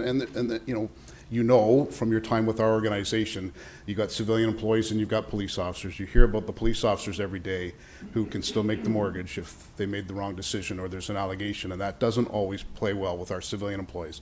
So there's a lot of moving parts there that I and the management of our communications group continue to work with our partners, and it's a very busy place, as you all know. So that's one piece of it. I wanted to put that one graphic in to demonstrate that in the very beginning, even our crisis workers sometimes were giving things back, and we're all getting better at that. And that was in April. We're a lot better at that now, and we're doing a lot more. The other challenge was it was confined to the downtown core and confined to those 20 hours. So when we come back before you in the fall, we want to do 24 hours a day, and we want to do the entire city. because we found there's a lot more opportunity. So we're getting better. I also have some quality assurance pieces in place to try to understand what we're missing and try to get that back into the training cycle. But as you would expect, when our call takers are answering that many calls at any given day, if it's 2 or 3 days later that I get a particular one back to them as an example, sometimes it just doesn't register. So I'm trying to find a better management sort of cycle time to try to get that in there to say, you know, this particular one could have actually been sent over to the desk for diversion. And our call taker, our crisis partners are also looking at events, and if they think there's something they can help with, then they'll message back to the communication staff to say, can you get consent? We'd like to take a look at this in greater detail. So we're working through those processes. We know there's more we can do there.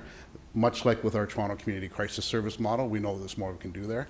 And as a police service, we're trying to do a better job at that. Just one more, if I may, Mr. Chair. You know, I was delighted, actually, you didn't turn first to what normally people would do, which is public education. Yeah. You turn to the education of the people taking the calls, which I think is terrific, because we have to sort of do everything possible that we can to make sure our people, as it were, are, you know, kind of, you know, in the right frame of mind and doing the right kind of persuasion of people to accept the service. But there can be no question that public education's got to be a big part of this too, in terms of people, because I can sort of understand people's initial reaction if they're in crisis would be to say, because they've been trained to believe that the only people there is to call is the police, and that you need the police if you're in some kind of a crisis, and that this is going to be an adequate or better response. And do you believe that we're going to have to devote some resources, and I say we in the broadest sense, to public education to say, this is the way going forward, you are going to be better cared for if you're in crisis, to say yes, as opposed to saying, no, I want the police? Yeah, so our partners at the city are already looking at a public education campaign to try to get more people using the 211 channel instead of the 911 channel. But 911 people call for help. It's a 3-digit number that nobody forgets, and it's free on any phone, including the 4 pay phones that are still remain in the city. And so that's something that I don't know how we'll get people off. We have people, Mayor Tory, that call our communication center and ask for the Gerstein worker. So they know that they can get connected right away. Susan's had numbers available, and people still call Susan at Gerstein Crisis Center. So it's not that that connection is lost, but it's an easy connection when it's 3 numbers on any phone. Even if I had to borrow your phone, if I could convince you to give me your phone because I had to make that call, you weren't going to get, you know, charged for that airtime type of thing. So you would give that up. So it is something we're looking at going forward. But we're also now working in concert with the Toronto Community Crisis Service. And our partners there are looking at a campaign, education campaign, to try to get more people over to 211. And that's got its other challenges, which is probably for another board meeting. Yep. Susan, is there anything you would add to that? I would just like to add to it that I think, you know, just because it exists doesn't mean it happens. You know, we put the crisis worker in place, but the referrals to the crisis worker don't just happen automatically. And I think we're focusing on one side of the numbers, but not necessarily on the other. You can see that 5,000 calls came in, and only, I can't remember what the number is. 211 got diverted. So clearly this is a change management process where we're really trying to work with the call takers to be able to identify the calls that can come over, and then also how to make that happen so that that can be in a way that is, maybe the person might be more receptive to it or even understand it better. So I think it really is time, and we're doing this with the TCCS as well, the Toronto Community Crisis Service, really seeing that diversion rate go up is not just change in what we have to offer in the community, but also in the change on how the police think about what it is that they have to offer when somebody first intersects with them, and figuring out those mechanisms along the way. So part of what the crisis workers have been doing when they're on site, of course, is interacting with the call takers and educating them. At parades, we're talking a lot about the diversions that have happened, so people can see what the outcome was, because often all they know is what happened on the way in and don't hear about what happened later, so that they can begin to see what could actually happen. I've had a lot of the call takers witness an intervention, you know, just on watching the crisis worker, and then sort of remark on, oh, wow, that is so different than what we would provide, or now I understand a little bit better what that can be. And that will really help in that consent process and the description of diverting people, which I think would also increase the opportunity that people will take talking to a crisis worker. Many people are very happy to do that to begin with, but I think there is quite a bit of work on the side of the institutional readiness to make this change really successful. And we instituted a model at communications where our crisis worker partner will go on parade being the start time for our comms operators, and talk about something that they were able to resolve. Again, is to build that that sort of gut of confidence that when they're listening to somebody who is in crisis, that they can trust this model and this model works. So we're seeing some improvement. The other challenges are just data. Like the chief will ask me on any day, how we doing better?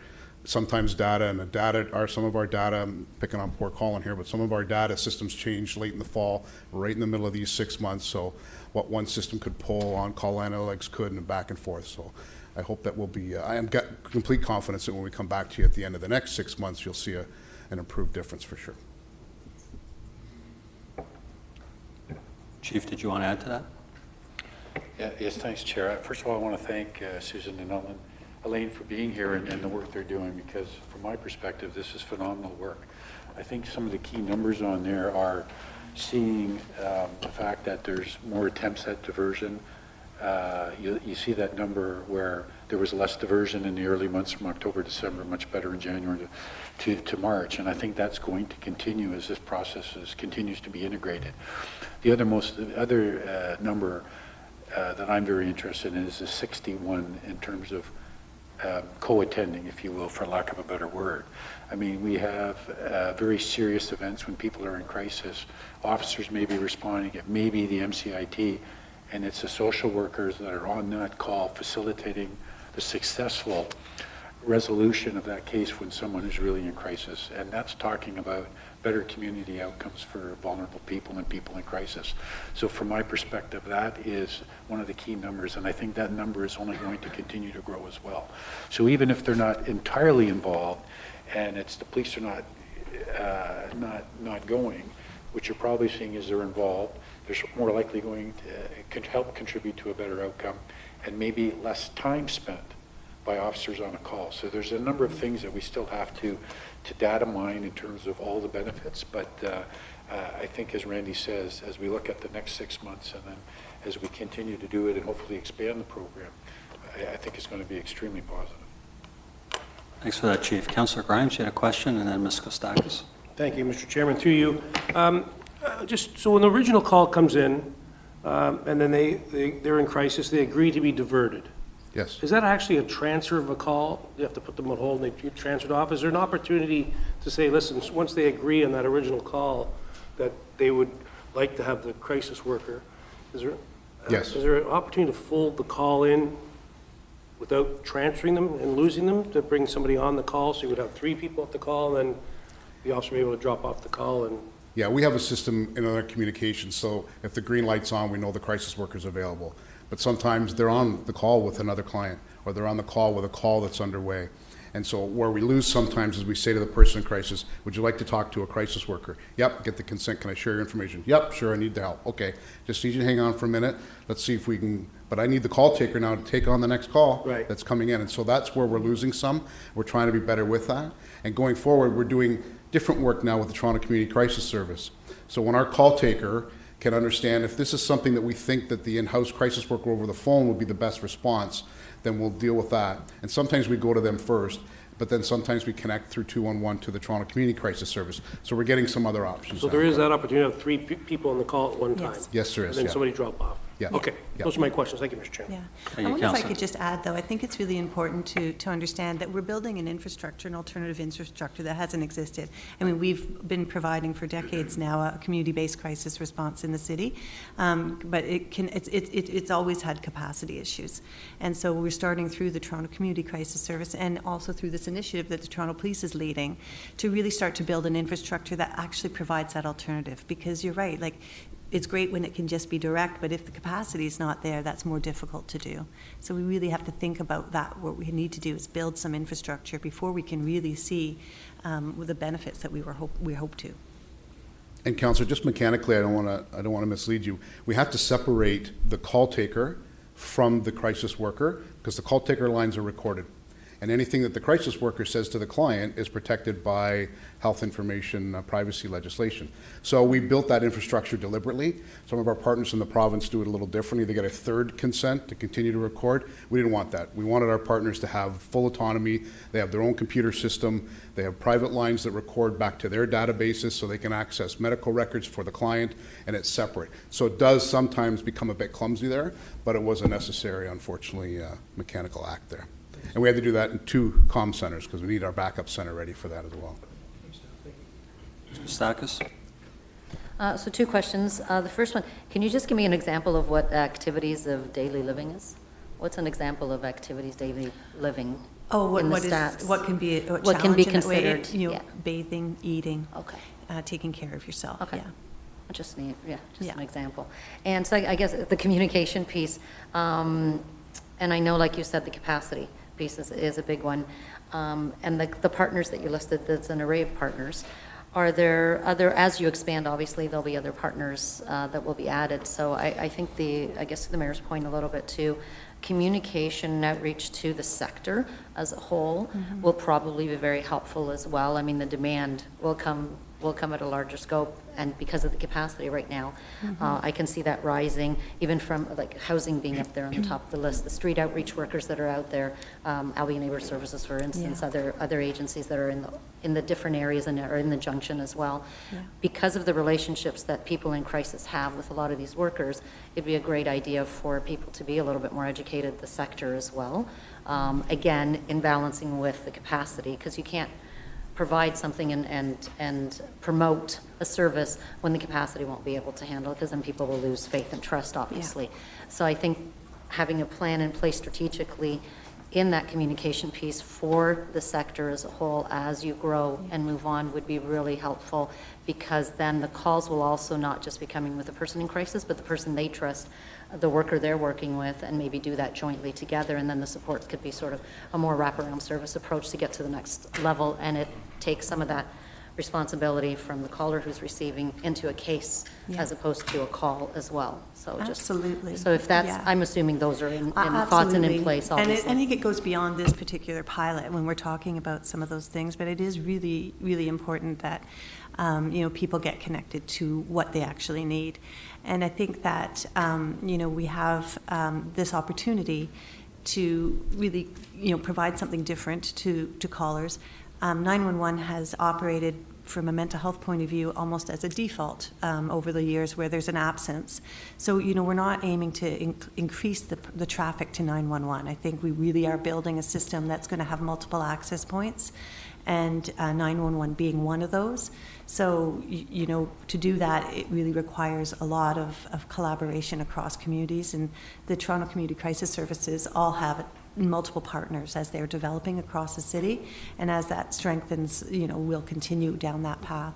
And would you be able to share some of those, a lot of the training too, because then maybe those agencies could have a pre-start, preliminary start on training even their own staff within their agencies and identifying what could be a call that they can make this call and prepare the persons who are in crisis as well, and saying, they already sort of have the buy-in before they're asked. They have to be asked their consent when they make the call, but maybe they'll have that buy-in prior to, and that would be really helpful, I think, if you have anything in place that you can share. And if you do, that would be great, I think, for the sector that isn't involved in the pilot piece, but maybe just to prepare them prior to. Absolutely, yeah, great ideas, thank you. Any further questions before I go to speakers? I've just got one very quick question. The mayor mentioned better cared for. He used the words better cared for, which triggers a question in my mind. And I know it's too early to ask this question, but I'm going to ask it anyway. How do you demonstrate over time that individuals that are dealt with in the crisis worker model versus police are better cared for? How do you measure that, or how do you track that? Well, it's a huge question, and I think what you're talking about is measuring system response as opposed to an actual particular pilot or a particular service that's being offered. And that is a hugely challenging question, and we're looking at MCIT and doing an evaluation on them and discussing that there too, because we can do an MCIT evaluation, but how do we know that another response wouldn't have been just as effective, or maybe another response could have really benefited from an MCIT response? We don't know if we're not looking at it from a systemic point of view. We've done some small projects around quality improvement where we've worked with hospitals to show about ER diversion, but they're very small, between one hospital and our service. And I've seen really good results from that, but doing a broader evaluation that really looks at those kind of systemic changes, which was really ultimately what we're trying to do here. And I think this pilot is really about the police trying to contribute to that real systemic change that we're hoping to see. It's going to require a much bigger evaluation that has all sorts of issues to making it happen, but certainly something that we are all aware of and know needs to, and figuring out the ways is where we need to go. Thank you. Speakers? Mayor Tory. Mr. Chair, thank you. First of all, I want to say thank you for the presentation, and I think it's good that we're receiving this information so early, but also that means it is early data, and therefore, we shouldn't do what I might do if it was 2 years from now and it was 211 out of 3,900 calls and sort of say, that it isn't working. But I think there's to be learning. And the two things I would like to say is, first, I will be very big. I think we should repeat this presentation. I think this is among the most important initiatives we will undertake, both as a city, when I say that in the community crisis program, but also this initiative. And it is so important for us to stay on top of it and to determine, whether it's making progress, if I can use that word, in terms of just even the percentage of calls that are successfully being diverted or not. And that doesn't mean you give up on it. It just means you might have to sort of be a little more aggressive in your change management that you talked about, whether it's at our end or at the end of the people. But the second thing I just wanted to comment on was the point you just made. Governments, I think, and look, businesses are far from perfect in many respects, but governments are particularly poor at measuring and rigorously measuring improved outcomes, and doing it in kind of 10 different ways to try and really figure out because it'll be easier for us to be satisfied with the fact that we've diverted calls away from the police, which in the minds of some people in and of itself is a plus, and sometimes for kind of negative reasons in terms of their belief as to how police handled things when they were the only people who could, and they did their best. But nonetheless, there'll be some people who just say, well, that in and of itself is a great accomplishment. But we're looking for much more than that. I mean, we're looking for that expression that I use that you repeated, which is what better cared for. And I just think that part is going to be so crucial, maybe not yet, but down the road, because as I think you were implying, it takes time to actually study, the people and look at the outcomes for them. I mean, leaving aside the cost implications. I mean, it may be that it's more expensive, but you get people who have repeated crises in their lives that get better cared for, and therefore the long-term benefit for the human beings, but also the long-term benefit in cost is actually is good. But I just think we're so bad. I mean, and I say that, I've now been in government myself for 8 years, but we still just don't do as well at measuring outcomes. And it's hard to measure. I understand that, but I mean, I think if we do it 5 different ways and try and measure it so that we really can come to some conclusion, this is going to be ultimately the test of the program, is how is it doing for people? Not how is it doing for taking calls away from the police, which some people would be thrilled at as a result by itself, but how does that necessarily guarantee us anybody who's at the other end of that call is doing any better? So I would just hope that we could, with it's going to be your expertise in this end, no offense to the police, that are going to help us determine, in conjunction with the healthcare system and so on, are people better off? Because that's what we're trying to do in the end. Yeah, and I mean, realistically, this is an access. This is where people can access the system. It doesn't mean that the system has what they need. And so, but it's really important that that exists, that people feel that they can reach out and get connected to some kind of immediate support. And that's really what crisis response is. So, you'd like to think that the crisis response will also then lead to connect to the services that people are going to need on an ongoing basis, which is the part that I think you were really referring to earlier about what are the capacities in our community to really be able to get to some of the underlying kinds of issues, housing being a major one, that we really need to still resolve. But it's also important to realize that these are really important moments in people's lives, and they can be life-threatening. And so you need to have something that catches, and we need softer landings, and we need landings that don't result in a police response necessarily, or that experience that people have, of where their first access with the system being through a law enforcement as opposed to, a health response. And so it's really important, at least from the beginning, to get the right responses in place.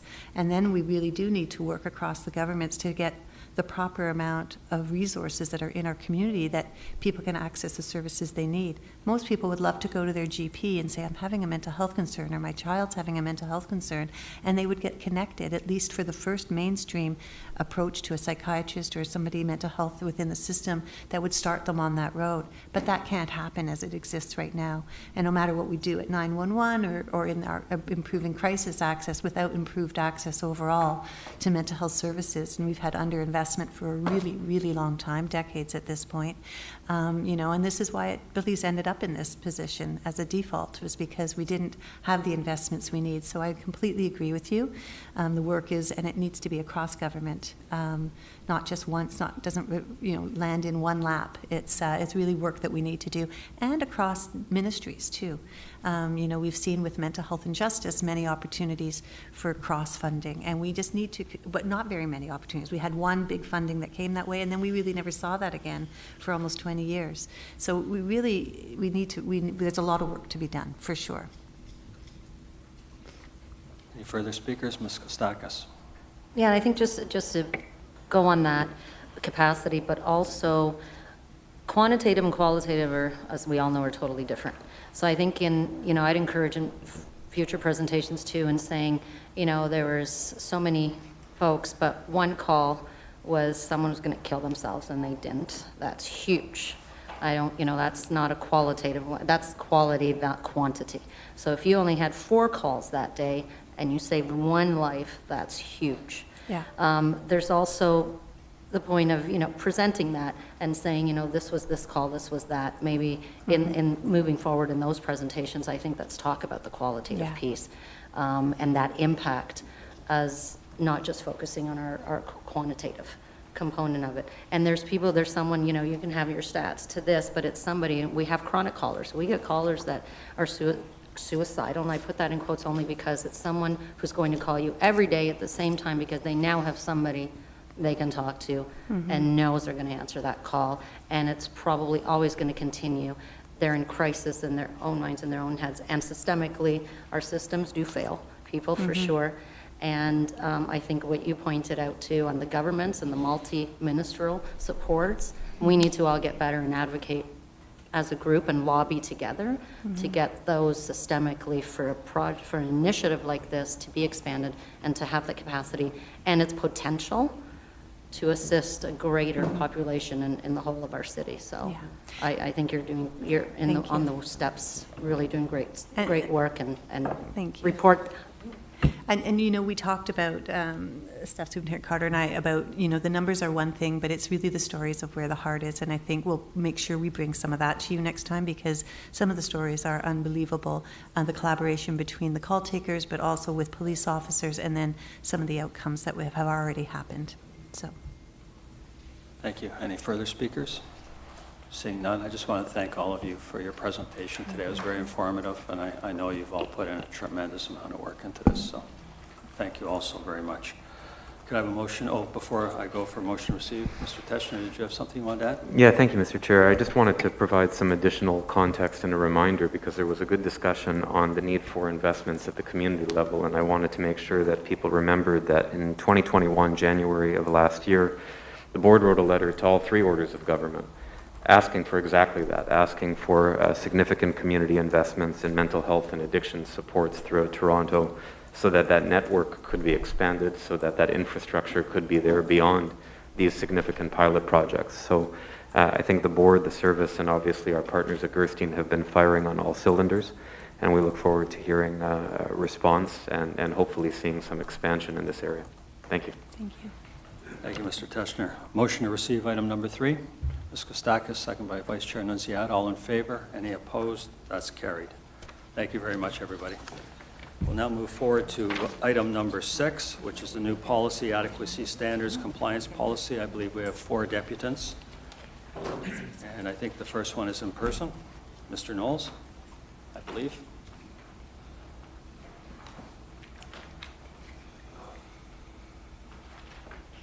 When you're ready, Mr. Knowles. Oh, get up, seat right there. Yes, sorry about that.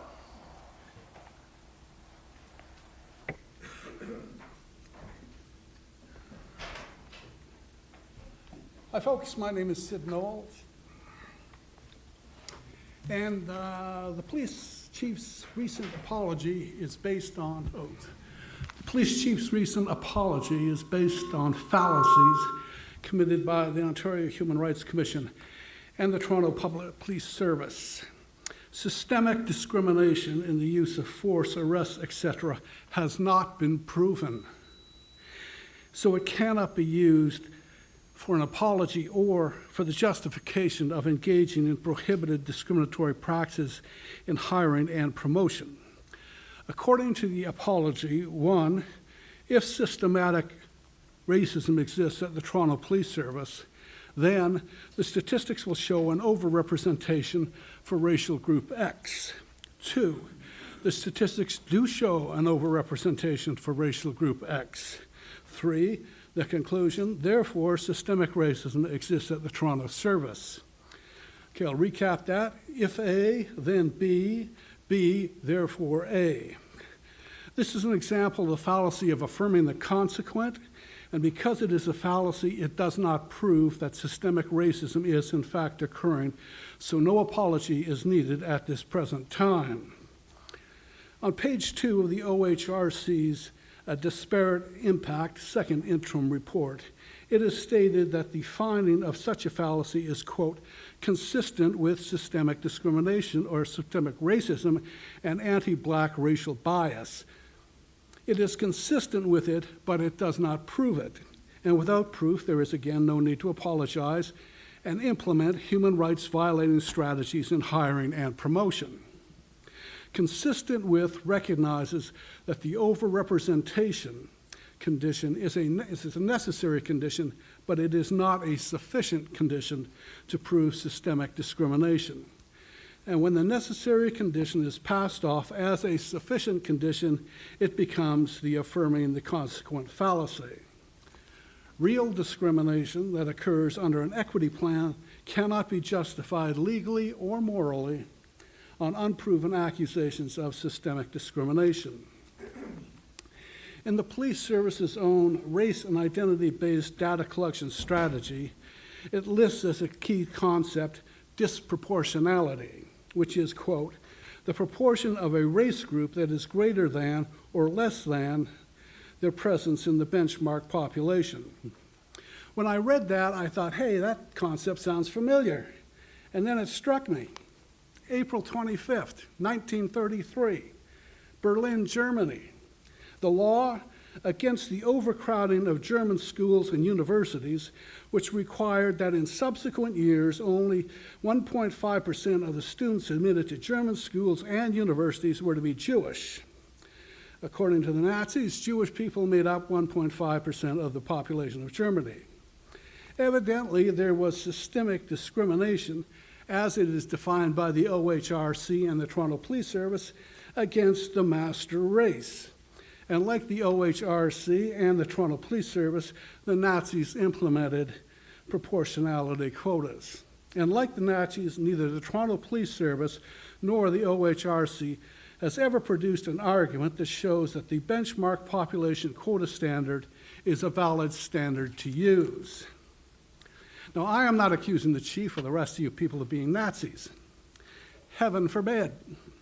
I'm just accusing you of plagiarizing Nazi ideas. The Nazis' quotas in 1933 did not violate either German law or international law. But today, what the OHRC and what the Toronto Police Service are doing is violating both international human rights law and Canadian domestic law, and I want to know why. Racial or any other kind of profiling is prohibited under international human rights law because it treats a person not as an individual, but solely as a member of a group. Hiring and promotion policies to achieve proportionality do the exact same. But the police service and the OHRC want to use one illegal practice prohibited while making the other same illegal practice an operational policy. This human rights fiasco shows beyond all doubt that these two institutions are being run by human rights violators and or complete morons. Thank you, Mr. Knowles. Your 5 minutes are up, but thank you for your The board and the deputation. chief need to apologize. Mr. Knowles? Again, this time to the people of Toronto for being dupes. Mr. Knowles? Accepting OHRC lies and fallacies at face value. Mr. Knowles, I don't know if you without can hear me or not. examination. Sorry, Mr. Knowles, I don't know if you can hear me or not. But yeah, your 5 minutes are up. You're allowed 5 minutes. And you just went over it, but appreciate it. Any Okay. questions, board members? Have a nice day. Seeing none, thank you very much for your deputation. I believe the next deputant is virtual. Doobie? Chris?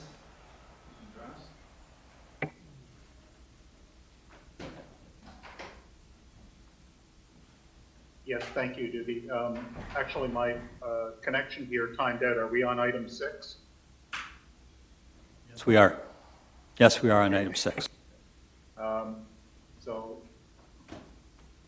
In the conclusion for his rewrite proposal, Mr. Teschner states that, quote, it streamlines the board's response to its legislative obligations with regards to adequacy standards, close quote. In other words, reducing policing policy in Toronto to the bare minimum required under provincial and federal law. Toronto's policing declining to become equivalent to the same minimum standards followed in Thunder Bay or the Kawartha Lakes Police Service. Well, in fairness, the policy of Kawartha Lakes actually seems to go beyond the legislative minimums, which Mr. Teschner apparently wishes to lower Toronto to.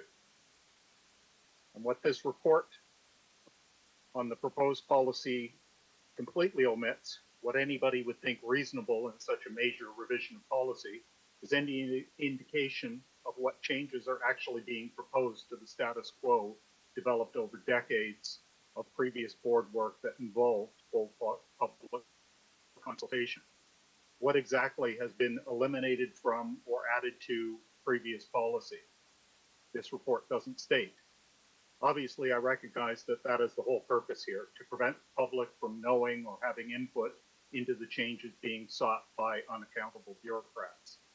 But I simply highlight that fact here on the record so that the public will have an easily understandable, succinct summarization of that reality.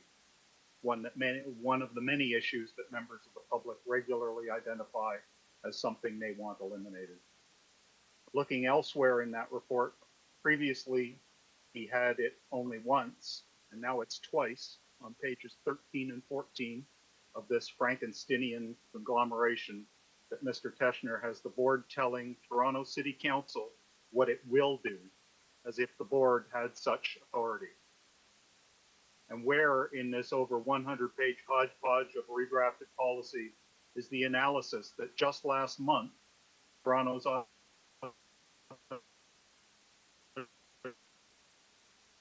directed the chief and board should be undertaking. The most basic analysis that even a child might suggest was obvious.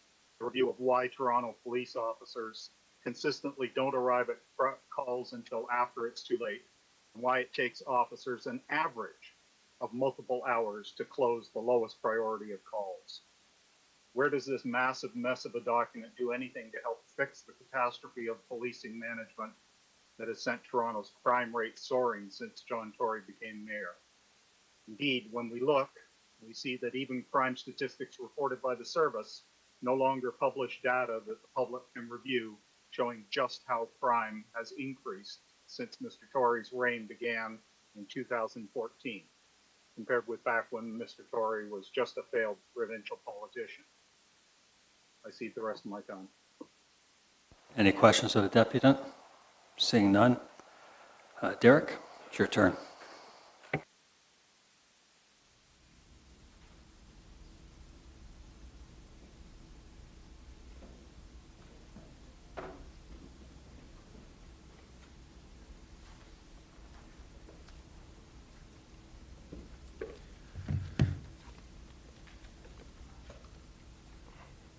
I just want to thank the candidate for Ward 13, Mihail, for the use of his clock. So in this report, it mentions collection, preservation, and control of evidence and property. For those of you who don't know, the other week at Executive Committee, I mentioned Mayor Tory is going to bring this up again, Deputy Mayor Min Wong made a comment about evidence. He mentioned, "The thing that troubled me, Mr. Mayor, is we had a number of historians who basically said there was a shameful lack of consideration of the evidence. We should take that very, very seriously.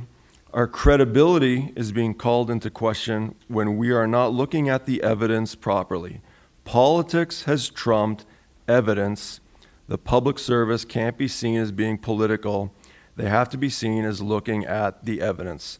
So in this report, it also says The Chief of Police will work where possible with the City of Toronto Medical Officer of Health, oh God, to develop a post-exposure plan that addresses roles and responsibilities, reporting protocols, medical evaluation, intervention, confidentiality, access to treatments, and follow-up support for service members who have suffered a high-risk occupational exposure to a communicable disease. Now, notice there's no mention of TPS members who have suffered COVID vaccine injuries here. I just want Interim Chief Raymer to know that at the last Board of Health meeting, and keep in mind the context of the question was in regards to a specific age group, and he wound up asking it in a very roundabout way.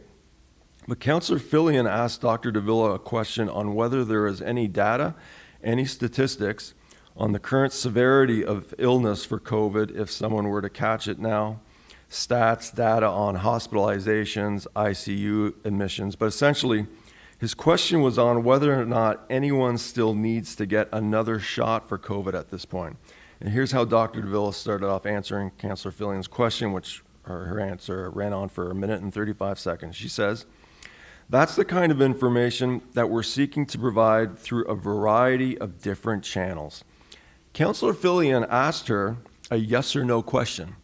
He did not ask her, how are you seeking to provide that information?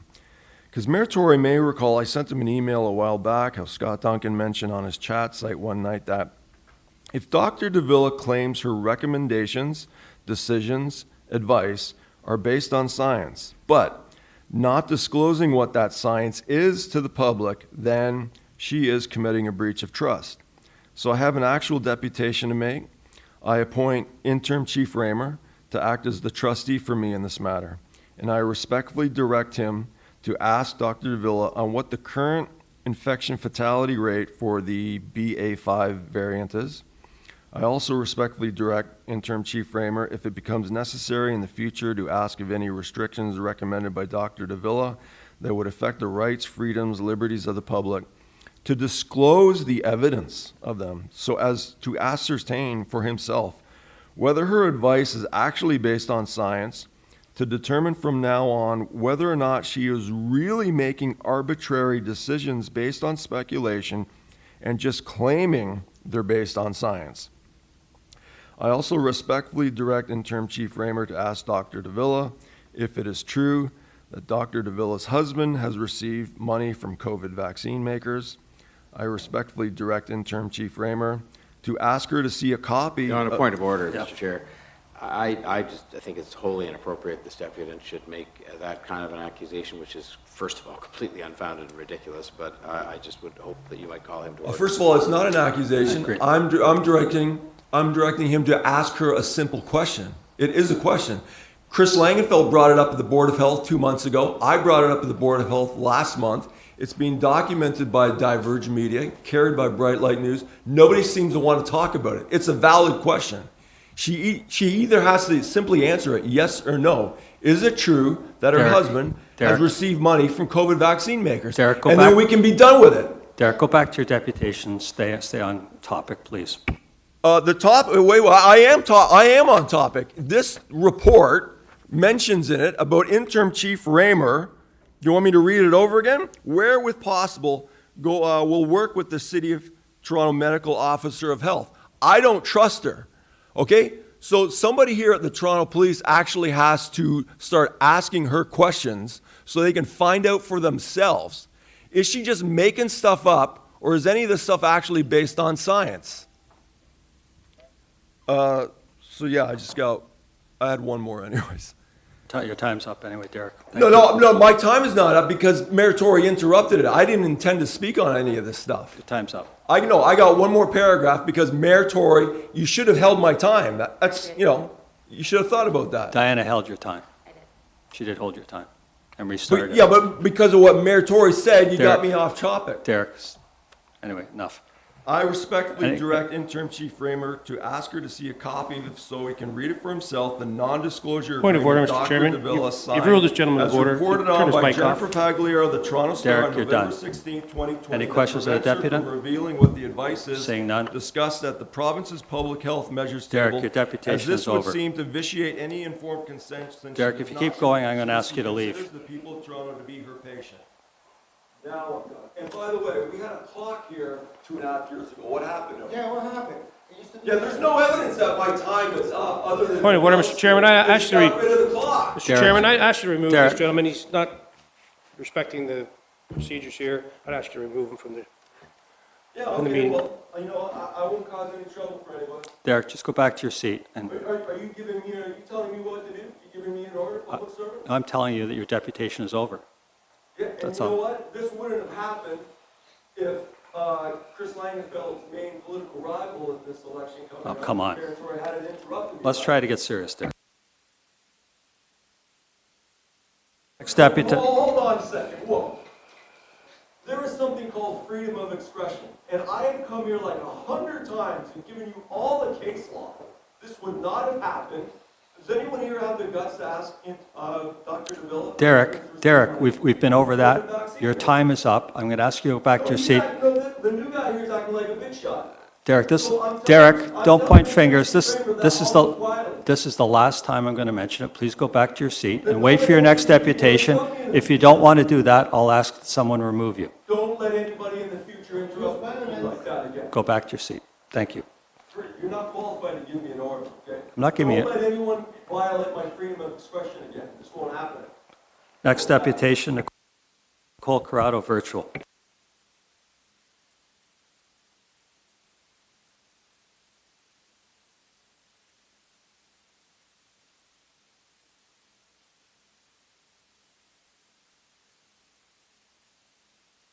Okay, can you hear me now? Okay, thank you. LE 026 missing persons. The changes here are excellent. Former missing persons from neurodivergent and other vulnerable communities do require a compassionate and respectful approach. As an autistic member of the MMIT, I was happy to give feedback as a person with lived experience.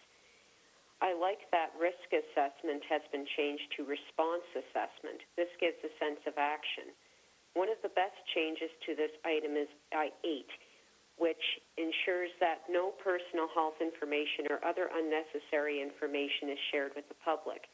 This is especially important to relation to 16, to ensure that steps are taken to prevent stereotypical assumptions or misconceptions about certain communities, lifestyles, or personal identifiers.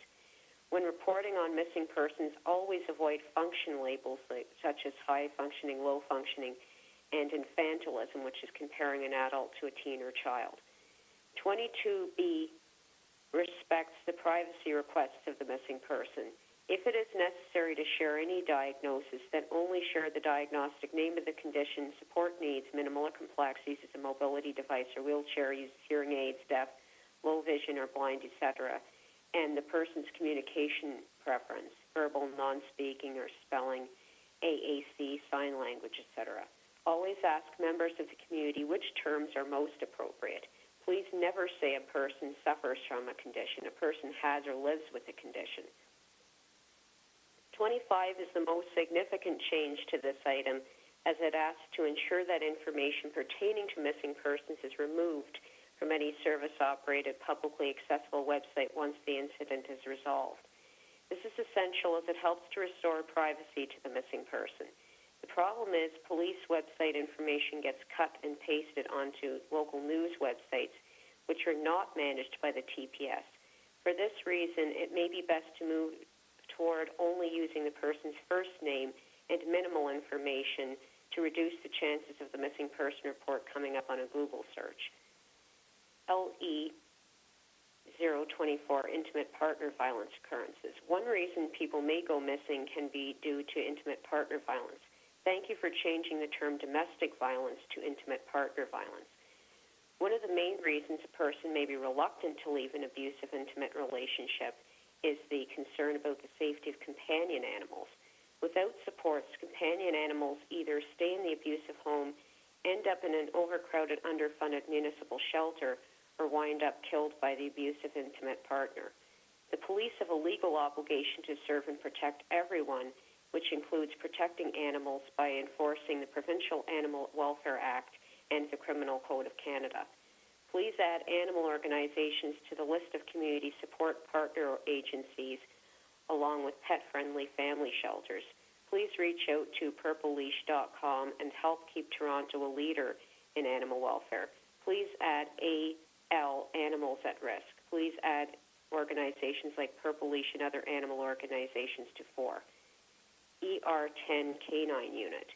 The police canine officers save countless missing persons by locating them in difficult terrain, under snow, and in other precarious situations. These amazing dogs need to be offered the same protection and rights as the human officers. Police dogs do not choose to be in dangerous situations.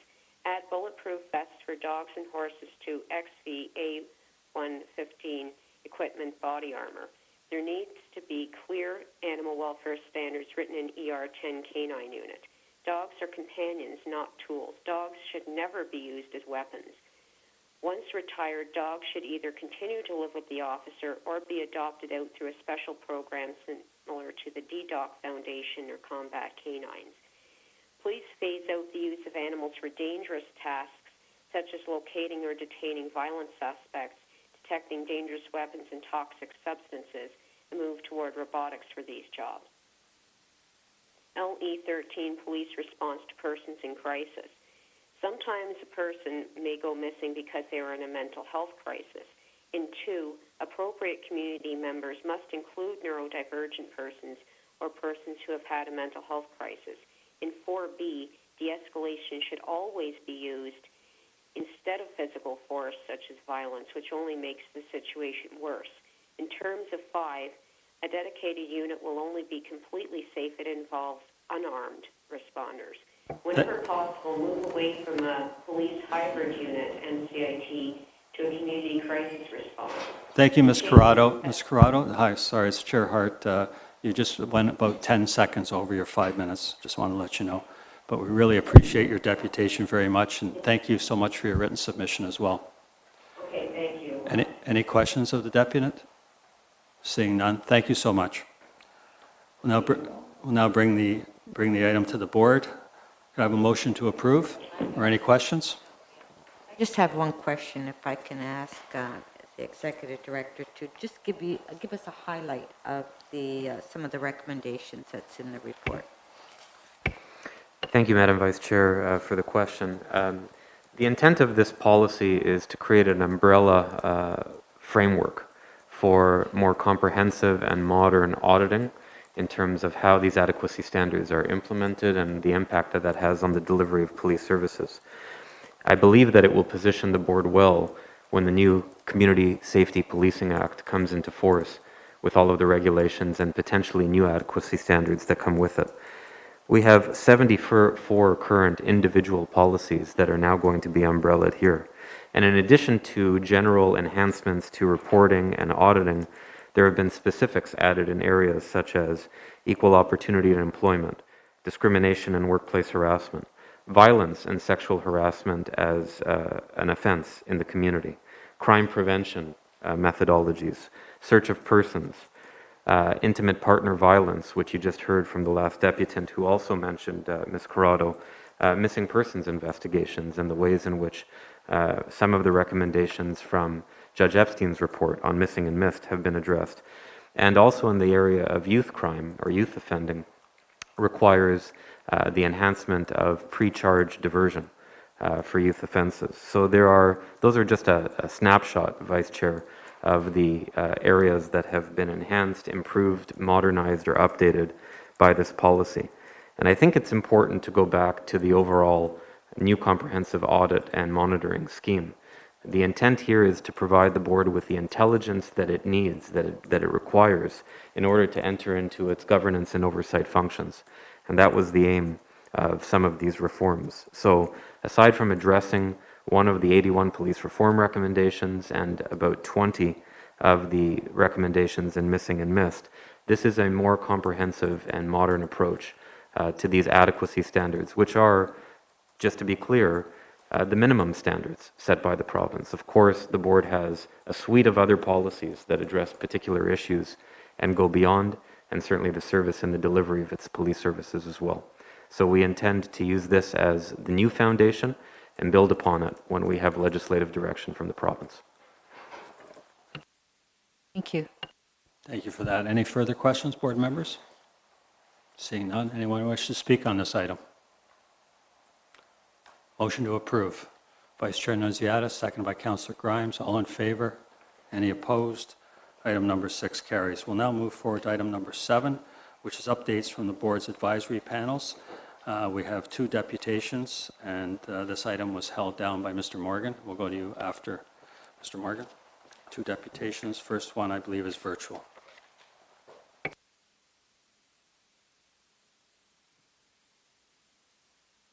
Yes, thank you, Doobie. I registered to speak on these items to once again register my condemnation against yet again another facet in the scheme to suppress the public's ability to express themselves on significant policy matters that come before this board. Elsewhere in this agenda, we see yet again, as is now the standard for discussion of potentially criminal misconduct by Toronto police officers. This month, we have a dozen situations of sexual assault, unsafe vehicle operation, injury, death, and even a shooting. And the public is now limited to 5 minutes to potentially address a dozen or more incidents of police wrongdoing. This month, that amounts to only 25 seconds per incident in all the circumstances where the SIU invoked their mandate. The same is true here with item 7, where public expression is stifled on issues of paramount public concern involving police response to mental health issues and issues of racism by Toronto police, an issue which only last month had interim Chief Raymer acknowledging and publicly apologizing for the racism. And yet even last month, not one Black person who wasn't on the board's payroll felt safe enough to approach police headquarters. And we only heard last month from one member of the Black community, in that case somebody who was actually a part of the board's anti-racism panel, as he voiced how even he, with his privileged access of having been granted permission to speak, highlighted how he was dejected by the reality that he was, for all intents and purposes, ignored. And this scheme of consolidated issues that share a common word in the title of the item and share the common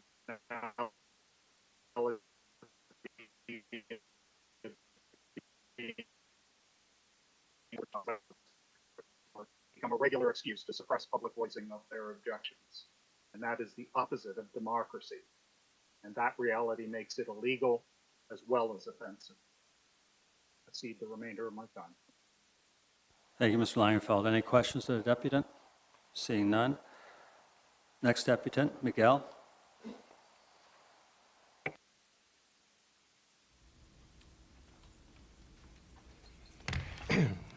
Good morning. I will use my timer, 5 minutes.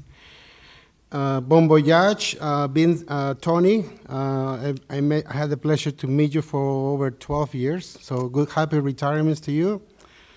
And I kind of wonder why Mr. Councilor Grimes, after 10 years of serving as city councilor here at this board, are you hoping to accomplish anything positive for the poor people, Mr. Grimes? I wonder. You're a good friend of the developers. I'm speaking item number 7, updates from board advisory panels.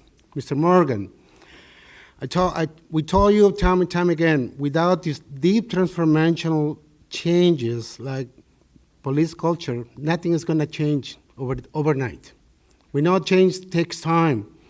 And as my friend Chris alleged correctly, you know, the number of SIU cases and all this is troublesome for many.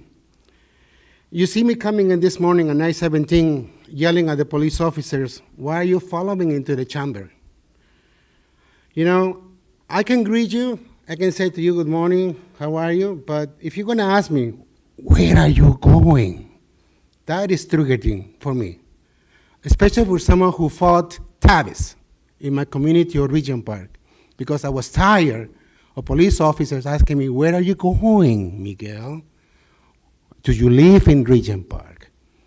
You know, I registered to speak. I bothered to register to speak with 24 hours in advance. So for someone, a Rocky constable, to ask me the question, where are you going, is triggering. So Jim Hart, you need to make some improvements again, as I received an email from Derek Moran. Derek Moran was treated differently in June. Again,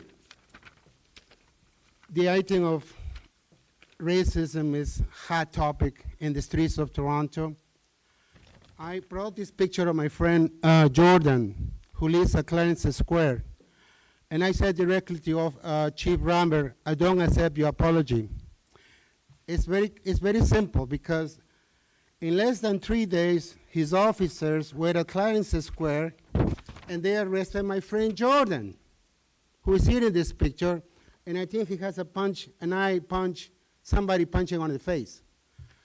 He was taken to the city of Trenton, and against the advice of the lawyers, we told him, you don't have to take it to Trenton on a notice of warrant that has been dismissed by the courts. There was no reasons for him to be taken away from the city.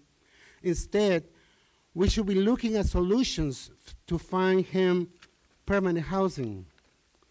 Same is from my sister Lynn here in this picture. She's been harassed, terrorized by John Burnside, former city council, ex-cop, and now working for the city management.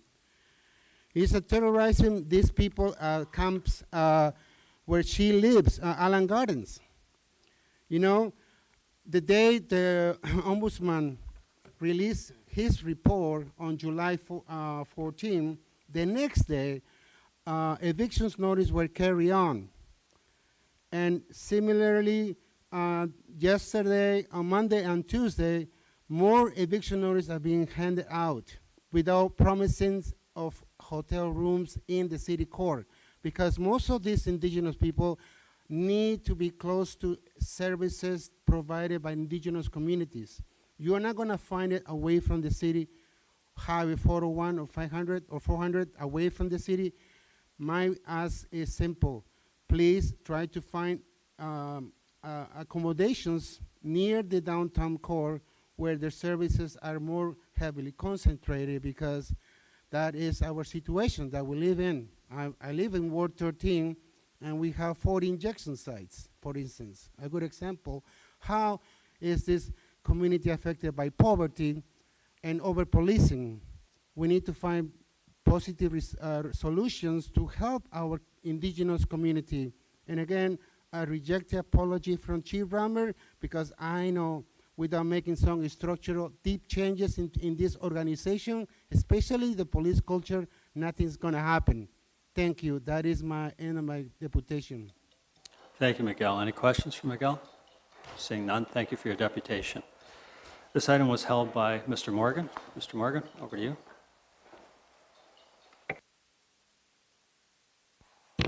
Thank you, Chair. I just wanted to be able to provide a bit of an update regarding our, sorry, I wanted to, before I get into this, I'm not even sure why I'm a little bit disturbed right now, to be quite honest, and sitting through and listening to some of the deputants and their response to certain items. It's a reminder that there's impact that's not always necessarily visible for all. And so I wanted to be able to say that, because I have to acknowledge it to myself quite often, and I think it's important that others are aware that certain challenges are always going to be in place for certain members of our community. That is not always visible, but nonetheless still have great impact. I just wanted to make that point.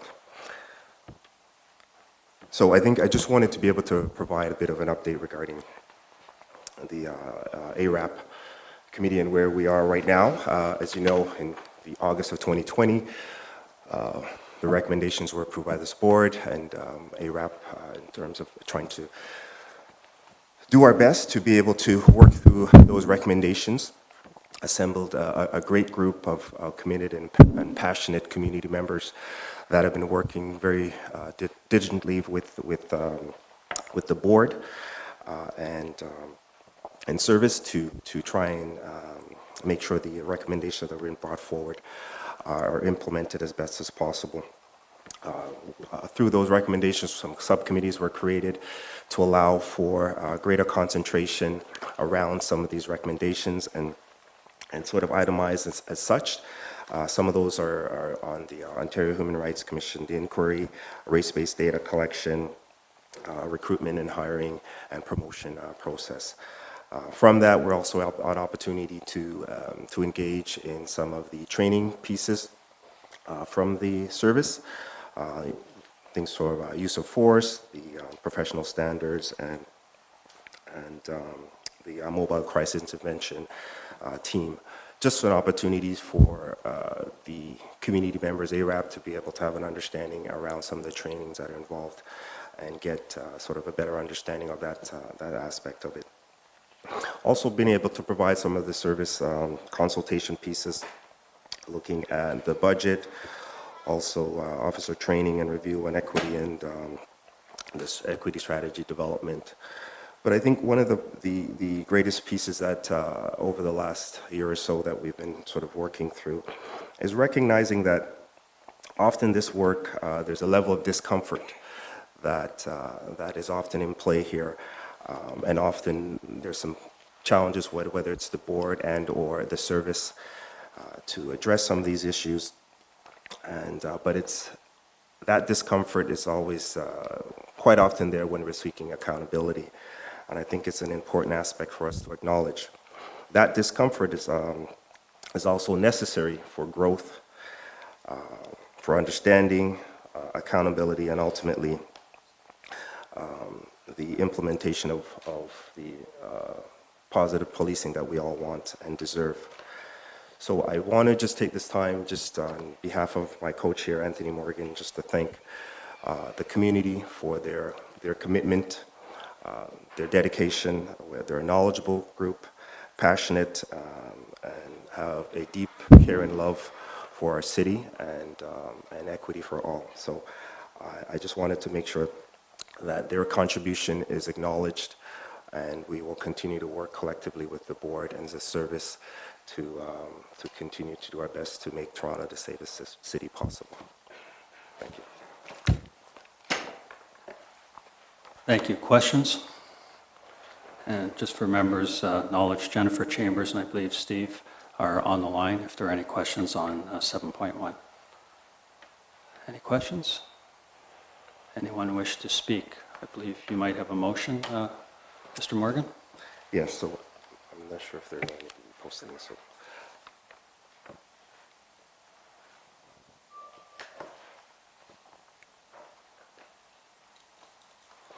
So I just wanted to be able to just acknowledge just some of the outcome from our ARAP and the motion regarding the race-based data collection. It's quite extensive, but I wanted to just maybe just highlight a point in the first section where we talk about ensuring that the further recommendation the further development of these recommendations, point number 5. I just wanted to be able to just read that piece. So that to be expanded upon and to add specific recommendations with timelines with focus distinctly on enhancing trust and repairing harm to racialized communities generally and Black communities and Indigenous people specifically, all of which aligns with the board's commitment to address systemic racism and discrimination and further public confidence in the service. These particular recommendations reflect and reinforce the Chief's expressed commitment to working in collaboration with the service's advisory and consultative bodies to support the design and implementation.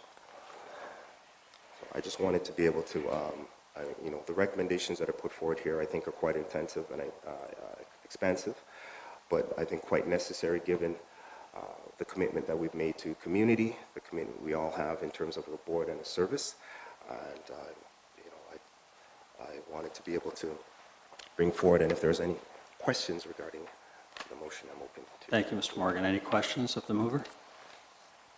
Seeing none. I have a seconder of that motion. Mayor Tory to second it. Item as amended. Board members, item as amended. Councillor Grimes. I call for speakers. I call for speakers. Why didn't you do it? I call for... Oh, sorry. Okay, my mistake then if I wasn't clear. Speakers on this item, please. Sorry, my apologies if I wasn't listening carefully enough. Chair, I just want to say this. I agreed to second this because, and I know there will be people who will perhaps react negatively to this, but I think this motion is in the best interest of the city. It's in the best interest of the service, and I think it's in the best interest of the community. And I thank Ainsworth for bringing it forward because, I'm often asked about the city and the issues facing the city going forward, and I quite routinely, name that the first issue, the foremost issue, is just taking the city that is the most diverse city in the world and making sure you can sort of hold it together in the context of that way in which I think we like to look at ourselves as being able to ensure that everybody's treated with respect, that everybody is embraced, that we celebrate all the things we talk about, that we're actually doing it. And I don't view this as being, that isn't confined at all to the area of policing. I mean, it's across the board in many other areas of life in the city. But I think it really is the single most profound challenge we face, especially if you look at other places where there has been allowed to develop a polarization. And the polarization largely comes from marginalization that people feel, whether it's based on their faith or their sexual orientation or their race or a host of other things. And so, I think we do better here than in many other places, but we still have, work to do, as we know. And I think that when you saw the report come out and when you saw the chief's apology, which notwithstanding people who have commented about in what faith he offered that apology, he offered it in entirely good faith. And I accept that and I commend him for that. But we all know that, when it comes to that sort of a thing, no different, quite frankly, than the apology we saw from the Pope. I mean, with respect to something else that went on that's a part of our history that is not the best. The key becomes not so much that you issued the apology, that's important as a starting point, but it's a starting point. It's an important starting point that gives you the legitimacy then to go forward and make sure you do something to make sure it doesn't happen anymore. And so I just think what Ainsworth has done here is to, quite frankly, just say there's going to be a degree of accountability where, it's one thing to report on the statistics, it's even another thing to report on the fact that the statistics might be getting better. It might be if you just left this all alone and didn't have any of these reports and any of these measures, the numbers would get better. You have to hope they would. But I think it's going to hasten that process if you actually ask for specific measures that are going to be undertaken, changes to the training, community consultation and so on to make sure that the numbers will improve because we're going to make them improve. And I say we in the sense it's a partnership between ourselves and the police service, who I know are in good faith on this because they know, I believe, that it is in their own best interest in terms of their legitimacy, trust in the police, and improving the relationship that had, if we're being honest, deteriorated in a number of different communities over time. And it's not to, cast blame or cast aspersions on anybody. It's just to say it's a fact that had happened and that we're now kind of coming to grips with what had caused that. And now we're going to set about to remedy it. And so I think this, while sometimes these things are seen as some kind of negative development, this is a very positive development for the service in that it will help them to work better with us and with the community to get at what we're going to do to make sure that it isn't about numbers, but to make sure that people feel that they can have trust in their police to an even greater extent across the board without exception, and that we're living up to our values as a city. So I just wanted to say that because I think sometimes people can look at these things and say, well, this is just somehow furthering a negative commentary about the police. I don't look at it that way at all. I look at it as something that's a help to them, us doing our job, helping them to move forward, to be able to address those numbers which troubled all of us, and in respect of which the police chief quite properly did issue what was a very good faith apology. This is going to help him to carry through with that apology and his colleagues and make sure that we sort of have a better result down the road. Thank you, Mayor Tory. Any further speakers? Mr. Morgan, did you want to? I just wanted to add to Mayor Tory's point, and again, the point of this is for this motion is to be able to enhance the board's governance and their oversight ability within this space. So I think it's important that it's acknowledged and There's obviously work to be done, but I think there's a commitment on all around for that work to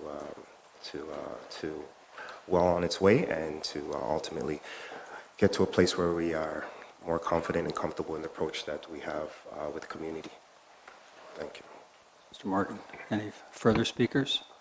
Seeing none. Mr. Morgan, did you want to move adoption of the report as amended? Yes, so just to, sorry. Yes, I do, sorry. Tori, would you like to second? All in favor? Any opposed? That's carried.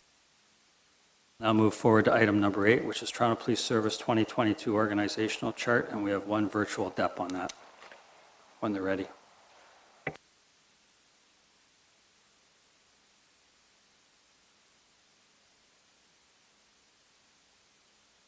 Thank you, Doobie.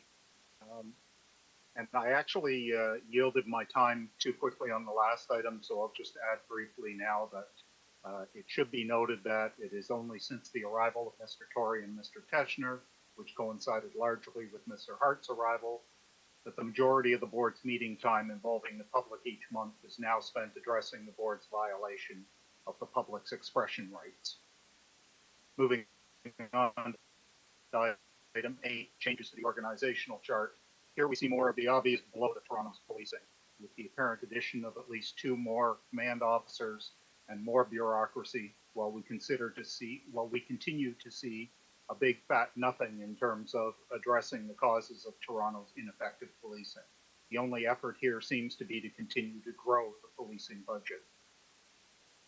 If efficacy and respect for taxpayers' dollars is supposed to be part of Toronto's policing office operations, as we so often hear claimed by Mr. Tory, then where are the corresponding cuts in other areas to compensate for the growth of the organizational chart being proposed here? I'm told that in response to my having previously raised questions about the ongoing expansion of the Toronto Police's billion-dollar budget, after that meeting and off the record, Mayor Tory apparently commented about how the budget has only increased an average of something like 1.5% to 2% annually with him in charge. But of course, that conveniently ignores the reality that multiple swaths of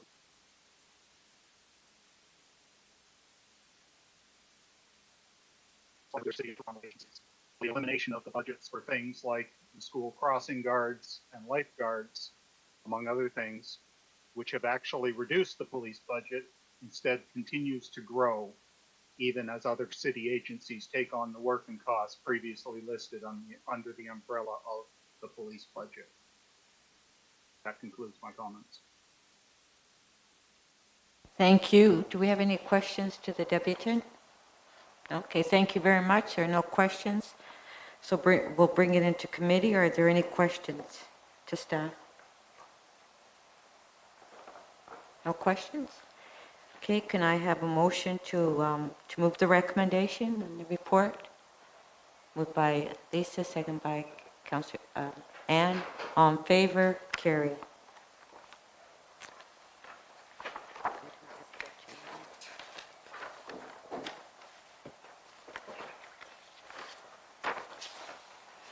Okay, we're at item 14, and we do have a deputant, Derek. You have 5 minutes. Derek Moran.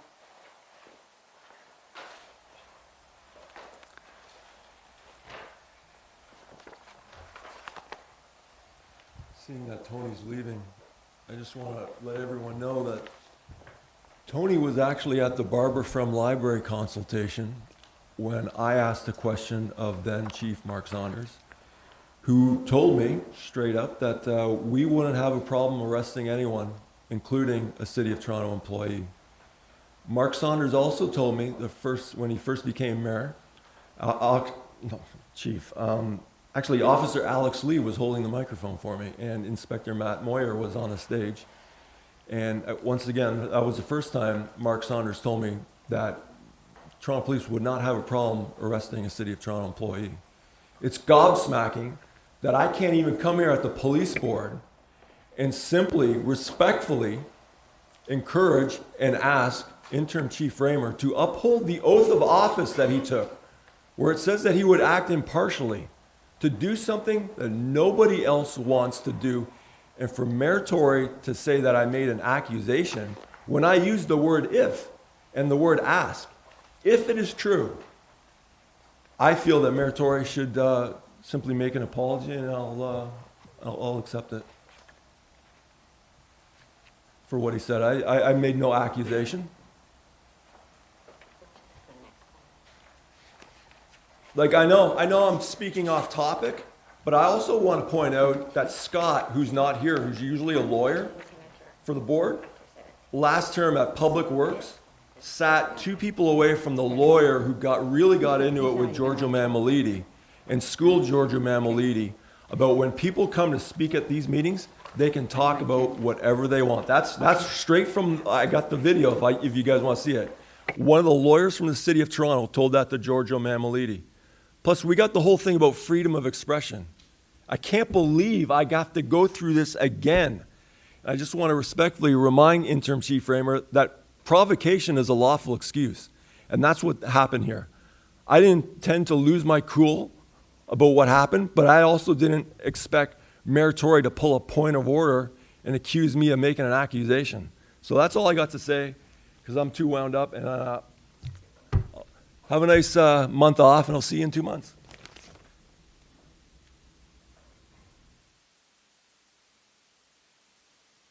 Questions to the deputant? No.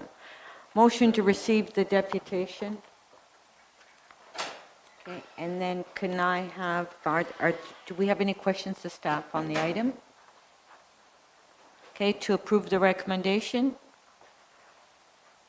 Okay, Chair Hart, Councillor Grimes, all in favor, carried.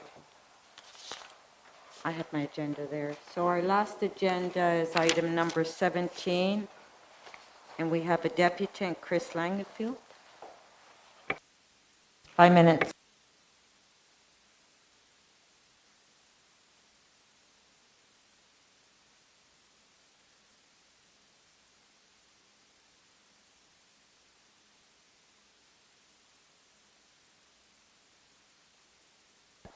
Any questions on item number 17, board members? Anyone wish to speak? Could I have a motion to receive? Ms. Morgan, second by Ms. Kostakis. All in favor? Any opposed? That carries. That's our last item on the public agenda, so this meeting stands adjourned. Motion to adjourn? Ms. Kostakis, second by Councillor Grimes. All in favor? Any opposed? That carries. Thank you.